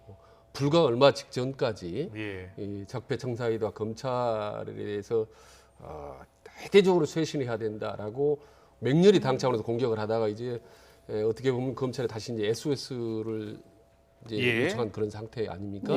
근데 과연 이제 특검이면 검찰과 경찰이 이제 합동으로 뭔가 이 콤비를 이루어져서 해야 되는 건데 과연 검찰이 제대로 그렇게 협력적 분위기를 해 나갈 수 있을 건지. 여러 가지 상당히 좀 애매한 상황이 좀 돼버린 것 같습니다. 보통은요. 보통은 사회적으로 큰 이슈가 되는 사건은 야당이 이제 특검을 하자라고 이야기하고 여당이 수사부터 하고 이렇게 이야기하는데 지금 상황이 뒤바뀐 겁니다. 뒤바뀐 겁니다. 야당은 지금 여당부터 조사하고 하자 이런 주장이거든요. 누가 더 설득력이 있는 것 같습니까? 그러니까 지금 선거를 눈앞에 두고 있기 때문에 여야들 다들 어떤 정치적 이해득실, 표의 이해득실 계산할 수밖에 없죠. 근데 방금 말씀하신 대로 여당이 특검을 반대하고 거부해야 될 입장인데 갑자기 치고 나오니까 야당 입장에서는 보나마나 다른 생각이, 딴 생각이 있겠지라고 생각으로 이제 반대를 하는 거죠. 그러니까 이 특검에 대한 순수성이 사실은 좀 흐려지기 마련이죠. 그리고 이제 아시다시피 특검이라는 게 권력형 비리, 고위공직자의 부정부패를 깊이 있게 수사를 하는 건데 지금 본질은 공직자들의 고위공직자의 부패가 아니라 중간에 또 공무원들 광고비와 부동산 투기이기 때문에 과연 특검이 이게 꼭 그 필요한 것인지에 대한 논의부터 좀 먼저 필요하다고 봅니다. 지금 야당 서울시장 후보들도 LH 특검 도입에 대해서 입장을 냈습니다. 오세훈, 안철수 후보 발언 이어서 들어보겠습니다. 정말 전대미문의 정부입니다. 멀쩡한 수사권을 가진 검찰을 손발을 묶어놓고 진작에 일할 수 있는 상황 시기는 다 놓쳐놓고 뒤늦게 특검을 하자고 그럽니다. 특검하려면 시간이 많이 걸립니다. 그동안에 아마 중요한 증거들은 다 인멸이 될 거고요. 그 특검 건의가 단순히 선거를 위한 그런 주장이라면 그것은 국민을 속이는 길입니다. 반드시 특검을 관철하지 않는다면 그건 진정성이 없는 주장이 될 것입니다. 특검을 반대한다는 말은 정부 여당의 비리가 만연해 있다는 고백입니다. 네, 두 후보가 이 특검에 대해서 뭔가 의도가 있는 것 아니냐 이런 생각도 같이 하고 있는 것 같아요. 그러니까 지금 부동산 민심에 불이 붙어서 지금 들불처럼 번져나가고 있는 상태거든요. 근데 여당 입장에서 보면 순수하게 판단한다면 전방위적으로 해야 되기 때문에 특검이 필요한 건 맞지만 사실 시간이 많이 걸린 건 사실입니다. 아시다시피 박근혜 정부 국정농단 사태 아시다시피 특검을 선발하고 그 이후에 이제 수사관까지 하고 하면은 말이죠. 수사 범위, 수사 대상 다 정해야죠. 그렇습니다. 아주 광범위해서. 근데 지금 민심 활활 불타고 있는데 빨리 불부터 끄는 게 필요하죠. 그런 점에서 두 후보의 이제 주장은 좀 일리가 있고 다만 과연 이런 특별한 상황이 갑자기 이제 돌파한 네. 상태에서 안철수는 이제 예. 오세훈 후보가 잘 서로 호흡 콤비를 어느 정도 맞춰 나가는 건지도 단일화의 네. 또 다른 어떤 관전 포인트 같습니다. 네. 예. 알겠습니다. 그리고 민주당이요. 국회의원 전수조사를 주장을 했는데 국민의힘은 민주당부터 말씀하신 대로 자체조사하라 이렇게 먼저 받아쳤습니다. 원내대표 이야기 들어보겠습니다. 지체하지 말고 바로 행동에 옮겨야 합니다. 우선 전수조사에 출발이 될 소속 의원들의 정보 제공 동의서부터 여야가 함께 신속히 제출했으면 좋겠습니다. 조사 결과 부정한 사례가 드러난다면 국회 윤리에 제소하는 것도 약속해야 합니다. 더불어민주당은 준비가 되어 있습니다. 국민의힘도 참여를 해주시기 바랍니다. 먹긴 놈이 성낸다고 민주당 안에서 투기 의혹이 불거져 나오는 마당에 국회의원 전수조사는 민주당이 먼저 자기 당 소속부터 솔선수범해서 전수조사한다고 하면 될 일입니다. 네, 지금 이제 전수조사를 제안을 했고 네. 어제 김종인 위원장이 다 해보자라고 했는데 오늘 막상 원내대표끼리 만나서는 합의를 보지 못했습니다. 예, 전수조사에 한계가 있다고 보십니까? 예, 좀 한계가 있다고 봅니다. 예. 그러니까 국회의원 300명을 샅샅이 부정부에 투기했는지 한번 파악해보자. 예. 국민들 입장에서는 속 시원하죠. 예. 아주 시원하지만은 실효성 부분은 사실 대단히 좀 의문이라고 봅니다. 왜냐하면요. 제3의 기관한테 맡기면 어떨까요? 만약에 예. 국회의원들이 전수조사 결과 숫자가 아주 적다. 네. 그러니까 부동산 투기한 숫자가. 그럼 예. 국민들이 납득하겠습니까? 화나지 않습니까? 근데 반대로 숫자가 많다. 예. 많이 나왔다. 투기한 의원들이. 그럼 국민들이 또 화내죠. 예. 그러니까 이래도 저래도 화나는 거 아닙니까? 근데 만약에 또 예를 들어서 뭐 민주당이 한 5명 정도 나오고 뭐 국민의힘이 한 3명이라고 합시다. 네. 그럼 어느 쪽 훨씬 민주당이 더 나쁜 겁니까? 더 나은 겁니까? 이것도 해면보잖아요. 예. 그러니까 이거는 매우 결과가 어떤 결과를 나오더라도 국민의 마음을 더 속상하게 할 가능성이 높고 근본적인 해결책은 좀 어렵다고 보는 거죠. 사실 뭐 민주당이 전수조사를 제안하긴 했지만 민주당 입장이 조금 더 곤란해 보이긴 합니다. 지금까지 6명 정도의 의원이 투기했다 이런 의혹을 받고 있거든요. 선거에도 악영향을 미칠 것 같은데 어떻습니까? 저는 뭐 악재 중에 악재라고 봅니다. 지금까지 이 민주당이 그나마 좀 선전해오고 지지율을 유지해왔던 거는 순위 코로나 방역 효과 덕분이라고 보는데요. 완전히 이번 LH 사태가 터지면서 그야말로 지금까지 켜켜이 쌓아 올렸던 그런 코로나의 성과 그냥 단숨에 삼킨 저는 함합격이라고 보거든요. 그래서 이런 위기 상황 속에 해법은 속전속결입니다.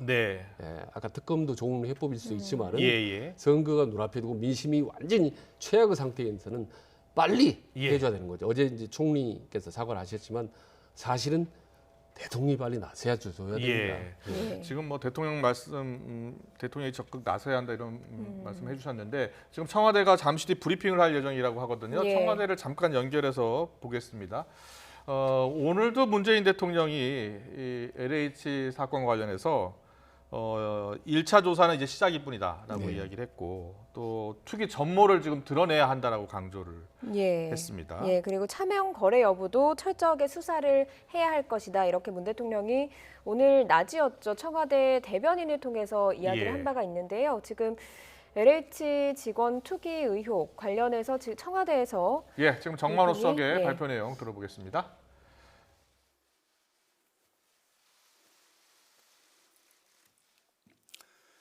변창흠 국토부 장관이 오늘 문재인 대통령에게 사의를 밝혔습니다. 이에 대해 대통령은 책임지는 모습을 보일 수밖에 없다고 생각한다.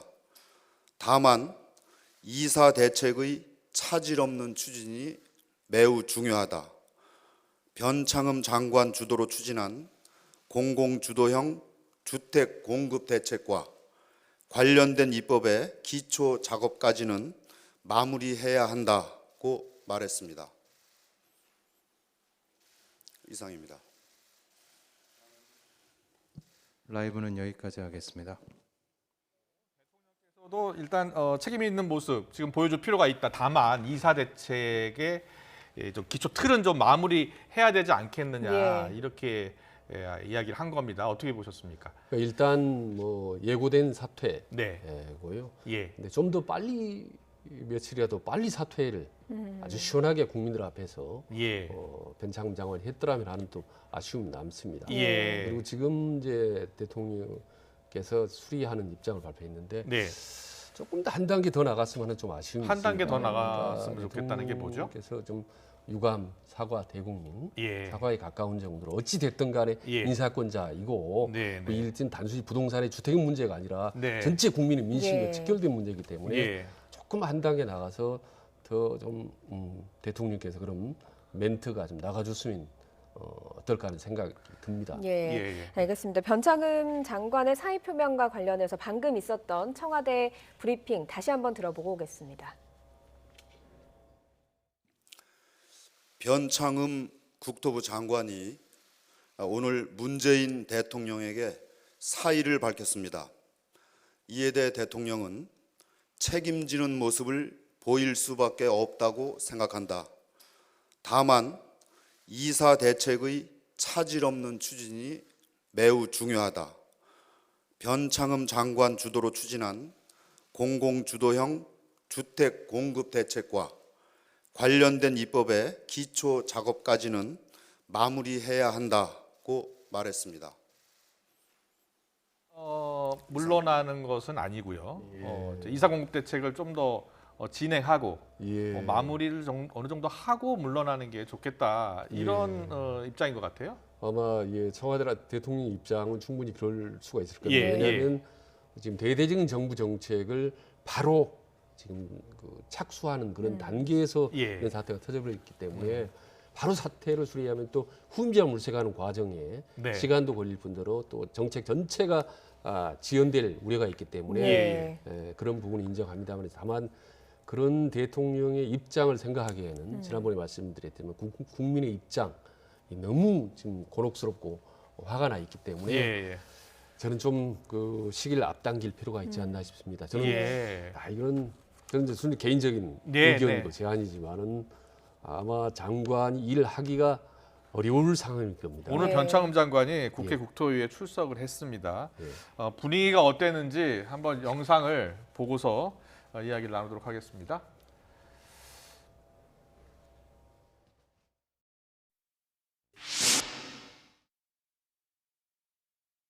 장관님, 최근에 사의 표명하신 바 있습니까?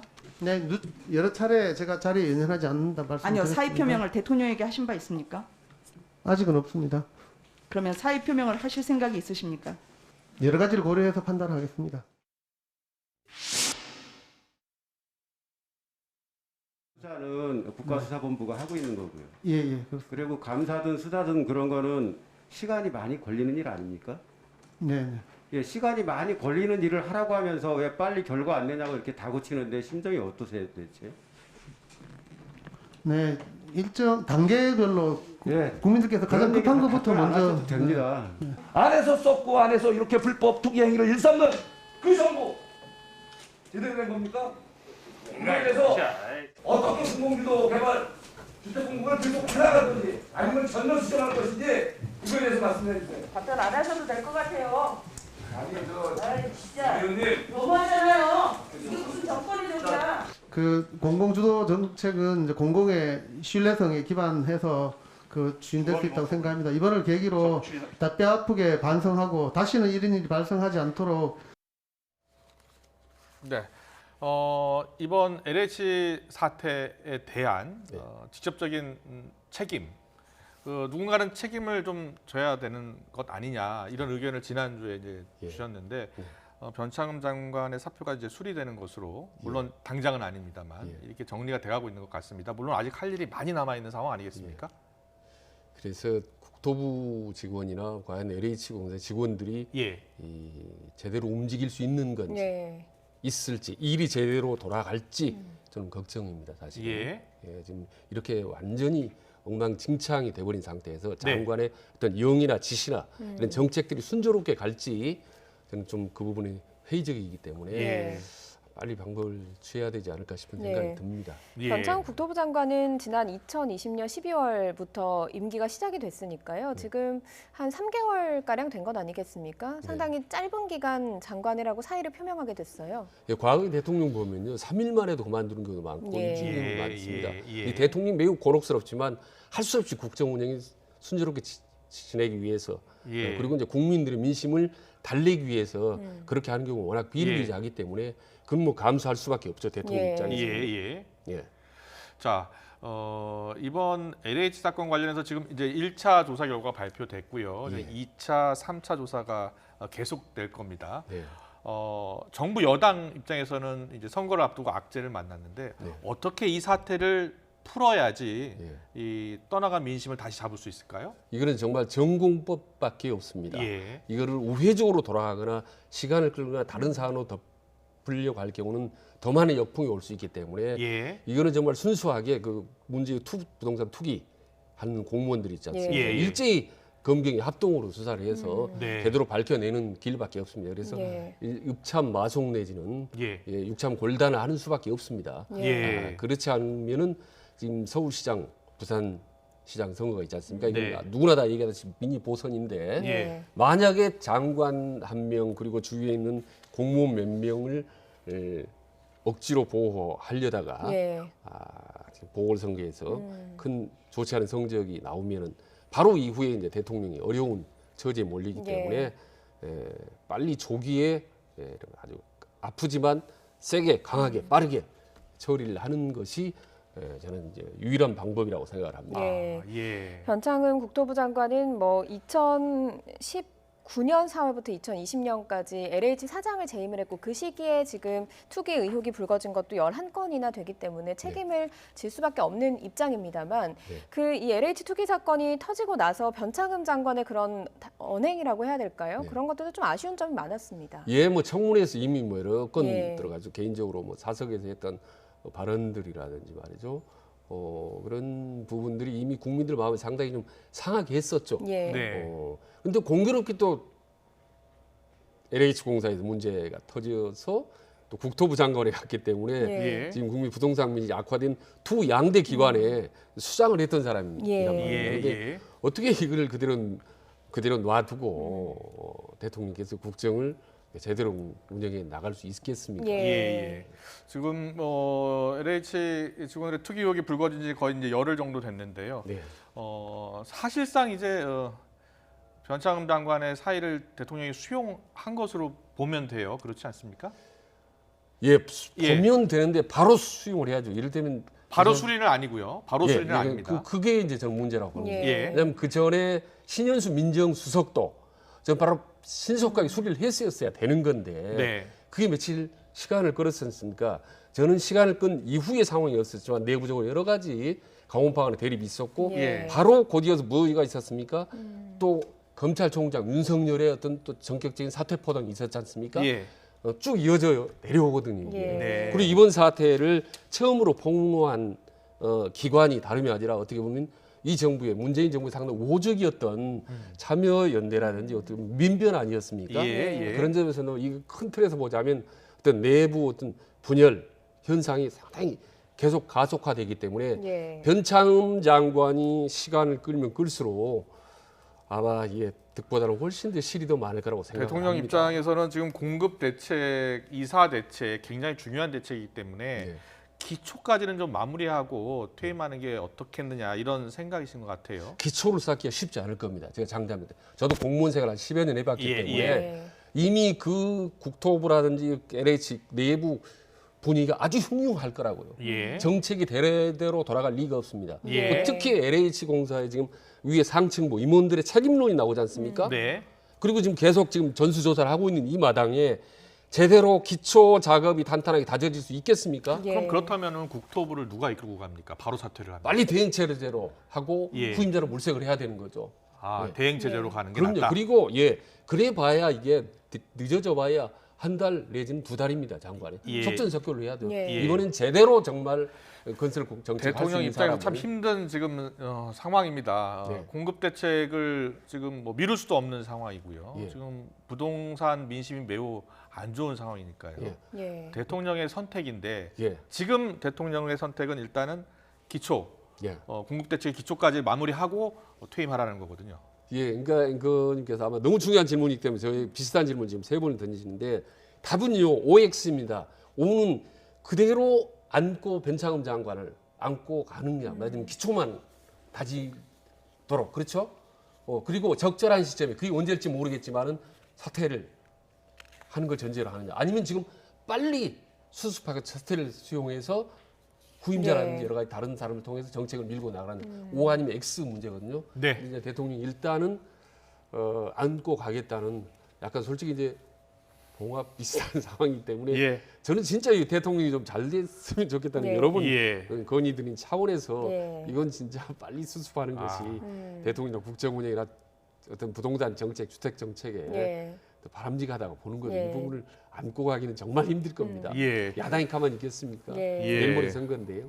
최진 원장님은 하루빨리 사의 수용한 걸 바로 받아들여서 이제 정리를 하는 게 중요한 시점이다라고. 그게 선거를 떠나서 어떤 정책적으로 좀 바람직하고 필요하다고 보는 거죠. 강조를 하고 있습니다. 하지만 청와대는 국민이 납득할 수 있는 시점까지 적절한 시기에 이제 국토부 장관이 퇴임을 할 것이다, 이런 의견을 밝혔고요. 이 시점이 언제쯤 될지는 저희가 지켜봐야 할 것 같습니다.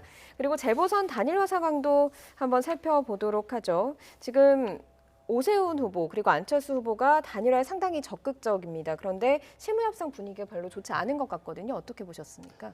뭐 저는 막판 진통이라고 봅니다. 두 후보가 지금 거의 뭐 0.1%까지 포인트 차이까지도 여론조사가 좁혀진 상태이기 때문에 막상 막하 상태에서 마지막에 어떤 뭐 기세 싸움, 여론조사 토론이나 방식이라든지 아주 디테일한 방식들을 놓고 아주 치열한 신경전을 벌이고 있다고 봅니다. 다만 이제 두 후보가 이미 단일화는 반드시 한다라고 공개적으로 천명을 했기 때문에 단일화는 하지 않을 수 없는 상황이고요.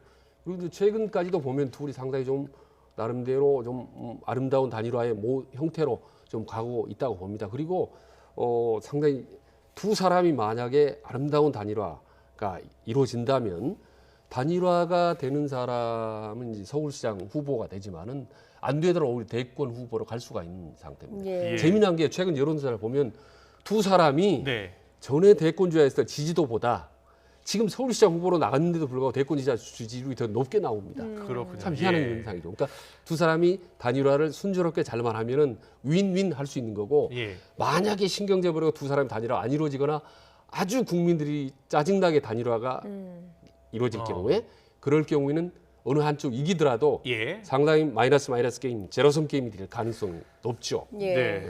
오늘 두 후보 측에서 실무협상, 2차 실무협상을 가졌는데요. 2차 실무협상에서 고성도 좀 오갔다고 합니다. 잠깐 듣고 오겠습니다. 의견 충돌하신 거예요? 아까 정양석 총장님 따로 이렇게 말씀드릴 거 없다고 그러셨죠. 그래서 오늘도 따로 말씀드릴 거는 저희가 없습니다. 다음 일정이 어떻게? 그거는 제가 따로 정양석 총장님께 제가 연락을 좀 드릴 겁니다. 이전 발표회도 일요일 날 못 하시는 거예요? 어쨌든 그거를 포함해서 추가적으로 더 논의할지 부분에 있어서 제가 말씀을 좀 드리겠습니다. 내일이나 모레 협상을 추가로 가지실 계획 있으세요? 어쨌든 대화는 계속 해야 된다고 생각을 합니다. 그게 내일도 가능하다는 말씀이신 거예요? 네.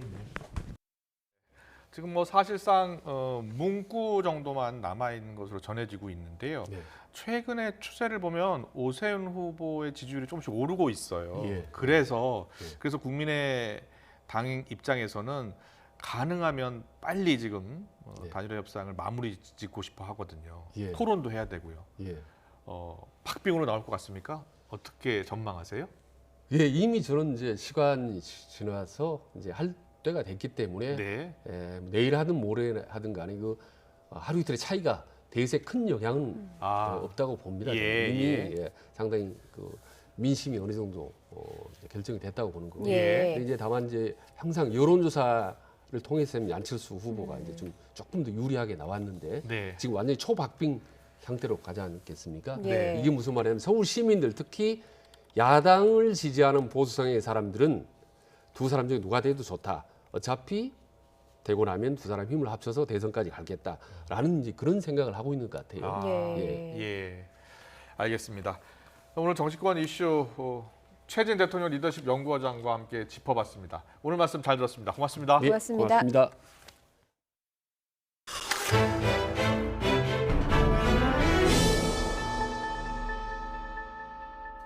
네, 뉴스 속보 전해드리겠습니다. LH 현직 간부가 숨진 채 발견됐습니다.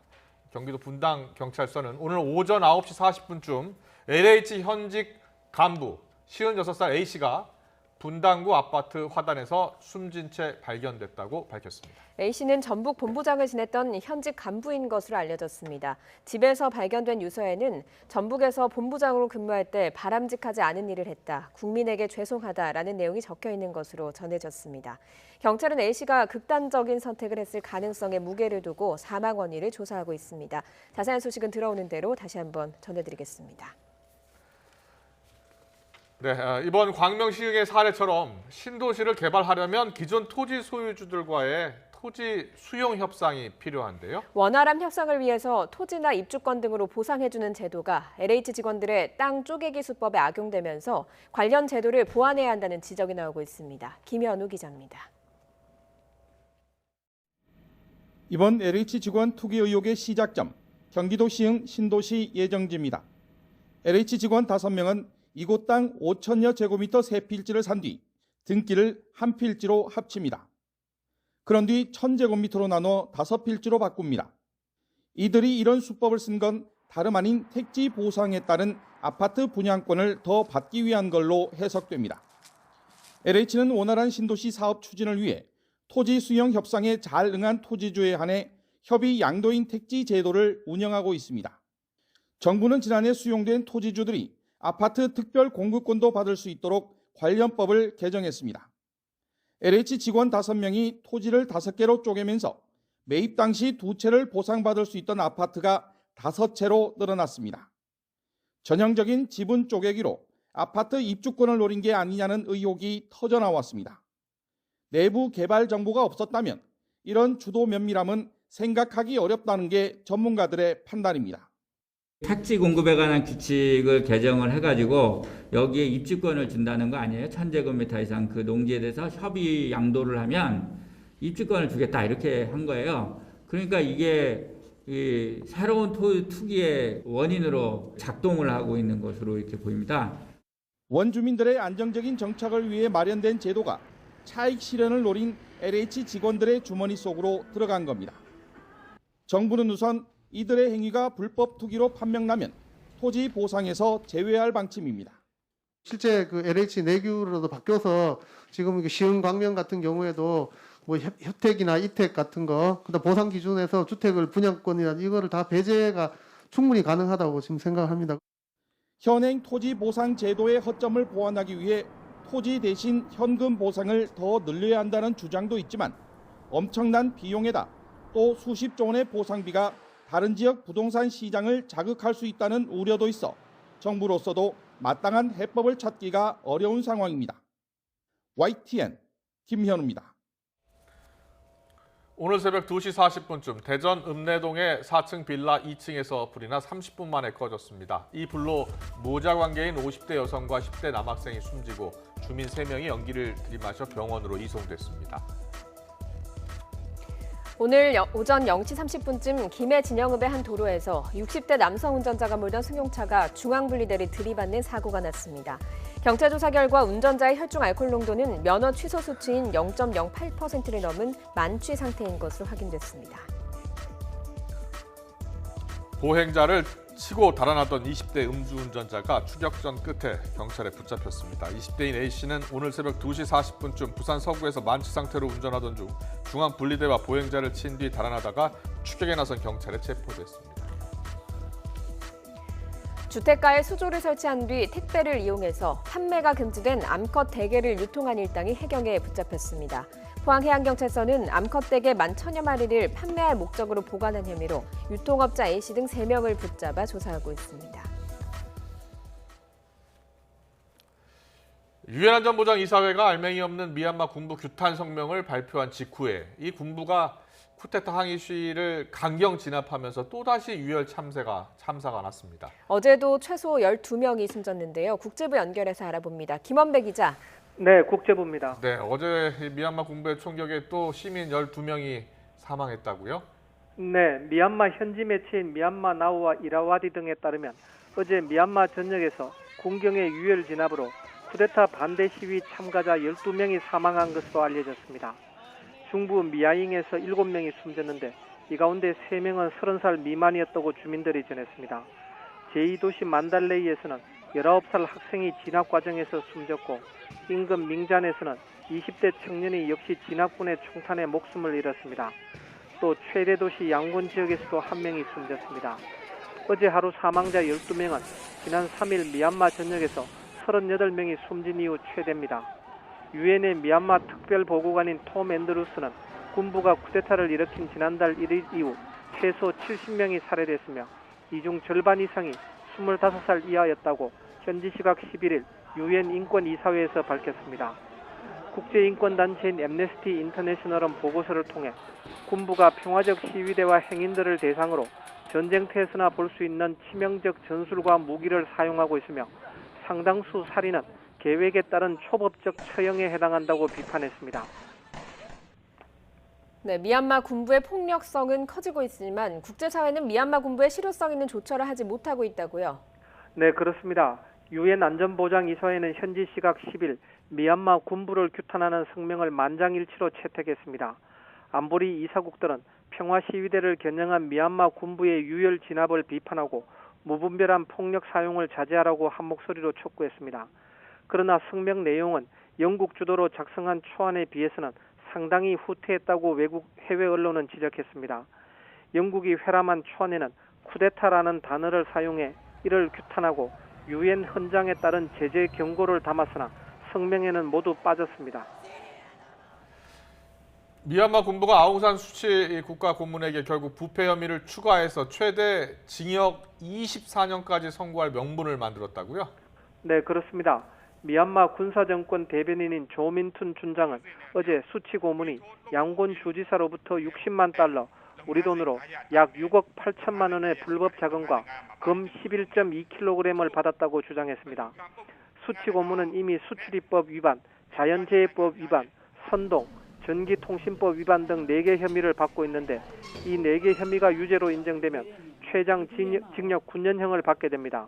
여기에 뇌물수수죄까지 유죄로 인정되면 추가로 징역 15년형을 선고받아 모두 징역 24년형을 받을 수 있습니다.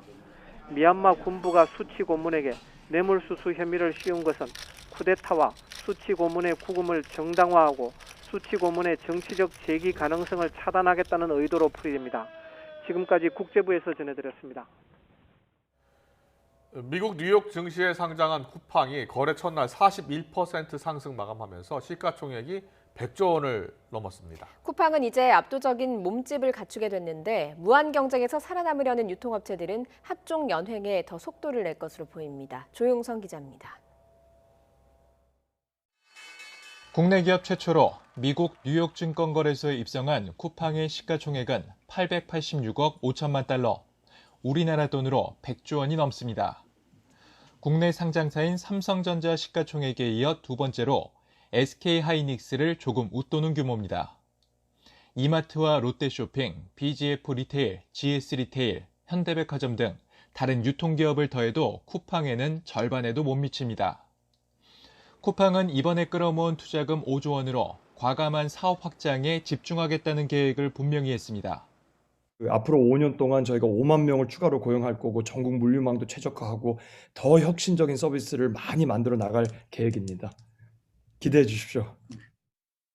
국내 유통업계는 물류부터 배송까지 혁신에 성공한 쿠팡에 대항하기 위해 발빠른 움직임을 보이고 있습니다. 네이버는 CJ 대한통운, 이마트와 지분을 교환하는 강한 결속력을 토대로 구체적인 사업 계획을 짜는 데 속도를 내고 11번가는 세계 최대 온라인 상거래 업체인 아마존과 제휴를 맺고 점유율 도약을 준비하고 있습니다.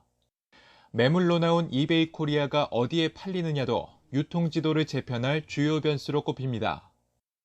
이베이 코리아, 그러니까 G마켓과 옥션인데 이게 또 이제 시장에 매물로 나와 있는 상태여서 예. 이게 또 거래 규모로 보면은 거의 20조 원에 육박하거든요. 그러다 보니까 이제 기존에 좀 부족함을 느꼈던 업체들은 뭐 지금 IM 받아간 업체들로 뭐 카카오나 뭐 신세그룹, 롯데그룹 다 받아갔다고 하는데 이렇게 이제 이베이 인수 통해서 한 번에 이제 규모를 더 키워볼까 뭐 이런 고민들이 이제 여러 곳에서 생기는 것 같습니다.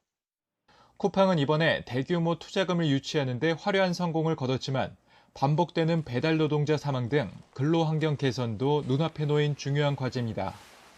YTN 조용성입니다.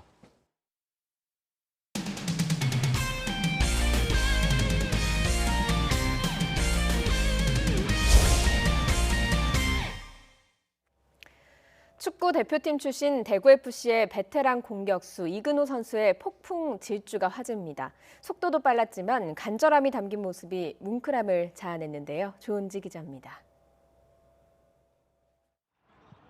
광주 엄원상의 전매 특허 치고 달리기가 시작되자 순식간에 골 찬스. 대구가 벼랑 끝에서 겨우 실점을 막아냅니다. 베테랑 공격수 이근호의 몸을 날린 수비. 이거는 정말 이근호 선수가 한 골 막았습니다. 중계 화면 밖 AI 기반 전력 분석용 트래킹 카메라로 넓게 보니 이근호는 공격 진영부터 약 90m를 폭풍 질주해 아슬아슬 골문을 지켜냈습니다. 최고 속도가 시속 32km를 넘는 K리그 최상위권 스프린터입니다. 공격수가 수비하러 불나방처럼 달려든 건데 대체 왜일까? 그 상황에서는 공격수 수비수 상관없이 제가 제일 가까이 있었으니까 상대편 공격수한테 빨리 뛰어 들어가야 되겠다 막 그 생각만 하고 뛰었거든요. 골대가 비어 있었으니까 카바를 들어가자는 생각이었는데 또 제 발 앞에 또 볼이 와가지고 운이 좋았던 것 같아요. 대구 엠블럼에서 딴 태양의 아들로 불리며 전성기를 열었던 이근호는 우리 나이로 37 베테랑이 돼서 13년 만에 친정팀에 돌아왔습니다. 국가대표로 아시아 MVP로 화려한 시절을 누렸고 이제는 제2의 고향 대구에서 매경기 불꽃을 태울 각오입니다. 제가 지금 이근호라는 선수가 되기까지 키워준 구단이라고 생각을 하는데요. 그때처럼 젊고 생생한 이근호는 아니지만 좀 더 노련해지고 경험이 쌓인 이근호로서 돌아왔으니까 좋은 모습을 좀 보여드리고 싶은 마음에 결정을 하게 됐습니다. 대구는 올해 개막 3경기에서 아직 승리가 없는데 맏형 이근호는 마지막이 될지도 모를 올 시즌 후회 없는 행복 축구가 목표입니다. 제 마지막 축구를 좀 슬프지 않게 은퇴를 하고 싶어요. 제가 할 수 있는 모든 걸 무대에 쏟고 그리고 후련하게 그만두는 그런 거를 생각을 많이 하죠. YTN 조은지입니다. 메이저리그 샌디에이고의 김하성 선수가 인상적인 수비로 주목받고 있습니다. 오늘 시범 경기에선 완벽하다는 찬사까지 나왔습니다. 김재영 기자입니다. 유격수로 선발 출전한 김하성이 땅볼 타구를 안정적으로 처리합니다. 잡기 직전 타구가 살짝 튀어올랐지만 포구부터 송구까지 모든 동작이 매끄럽습니다. 깔끔 수비는 다음 이닝 만루 위기에서 또 나왔습니다. Cute little scoop and short flip to second in time, and the inning is over. Tricky hop the last moment there for Ha-Seung Kim. 압권은 유격수 수비의 정석을 보는 듯한 6회 이 장면. Kim kind of circles around it, off balance throw, perfect. 발빠른 왼손 타자를 여유 있게 잡았습니다. I don't even know if slick is the right word, but challenging defensive plays look extremely easy. Yeah, Kim is definitely athletic. 유격수는 물론 2루와 3루 등 내야 어디든 가능한 명품 수비는 김하성의 최고 강점입니다. 미국 현지에서도 수비 능력만큼은 물음표를 달지 않는 분위기입니다. 다만 4경기 연속 무안타로 일할 때 머무는 타격 감각은 우려 섞인 평가가 나오고 있습니다. 시속 150km를 가볍게 넘기는 메이저리그 강속구에 대한 적응력을 높이는 게 관건입니다. 수비는 이미 느낌표, 타격은 아직 물음표. 아시아 출신 타자들이 메이저리그 진출 첫 해 타격감을 찾는데 일정 기간 적응기를 거치는 만큼 김하성에게 필요한 건 결국 시간이라는 평가입니다. YTN 김재영입니다. 남자 프로배구 KB손해보험의 이상열 감독이 과거 박철우 선수 폭행 사건을 사과하며 잦은 사퇴했습니다. 이 감독은 구단을 통해서 12년 전 부적절한 행동에 대해 박철우 선수와 배구 팬에게 진심으로 사죄한다며 자숙의 시간을 갖겠다고 밝혔습니다. KB손해보험은 사의를 수용하고 이경수 코치를 감독 대행에 앉혀 올 시즌을 마무리하기로 했습니다. PGA 투어 플레이어스 챔피언십 첫날 경기에서 안병훈 선수가 악마의 홀에서 악몽을 경험했습니다. 생애 첫 PGA 우승의 꿈은 이번 대회에서도 사실상 어렵게 됐습니다. 김상익 기자입니다. 물에 빠지고 다시 빠지고 그린에 올라가는 듯했던 공도 또다시 물속으로 사라집니다. 안병훈은 파3 17번 홀에서 무려 4번이나 공을 물에 빠뜨린 끝에 9타 만에 가까스로 그린에 공을 올렸습니다. 결국 11타 만에 이 홀을 마치면서 긴 악몽에서 빠져나왔습니다. 홀까지 불과 143야드, 웨지 거리에서 거둔 성적은 8오버파. 이름도 낯선 옥튜플 보기를 범한 첫날, 최하위인 11오버파 151을 기록해 생애 첫 우승의 꿈은 이번 대회에서도 힘들게 됐습니다. 이 홀에서 11타를 친 건 2005년 밥 트웨이의 12타 기록 다음으로 최악의 점수입니다. 케빈 나도 17번 홀에 희생양이 됐습니다.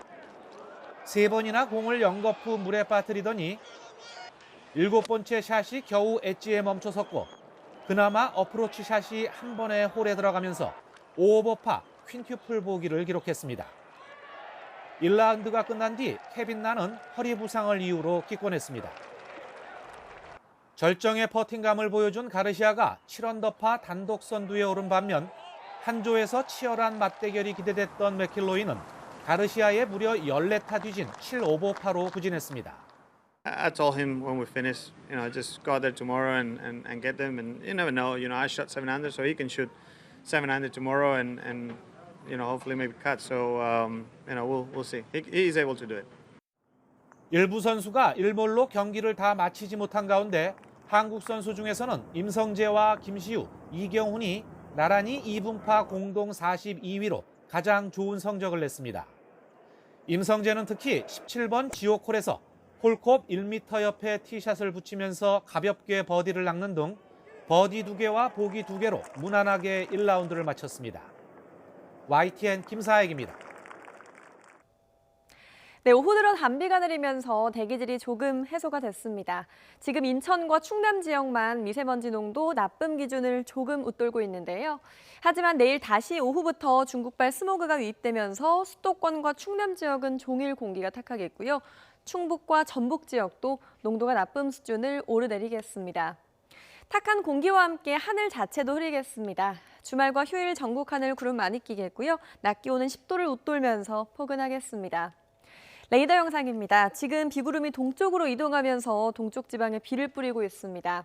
앞으로 동해안에는 5에서 10mm, 그 밖에 내륙에는 5mm 미만의 비가 온 뒤 내일 새벽에 차차 그치겠고요. 강원 산간에는 눈이 내려 쌓이겠습니다. 오늘 비가 내리고 대기 중에 습도가 높아지면서 내일 아침 안개가 짙게 끼겠습니다. 또 영남 해안에는 바람이 매우 강하게 불겠습니다. 내일 아침 기온은 오늘보다 3도에서 6도가량 내려가겠습니다. 서울과 청주 3도, 안동 2도, 대구 4도까지 떨어지겠고요.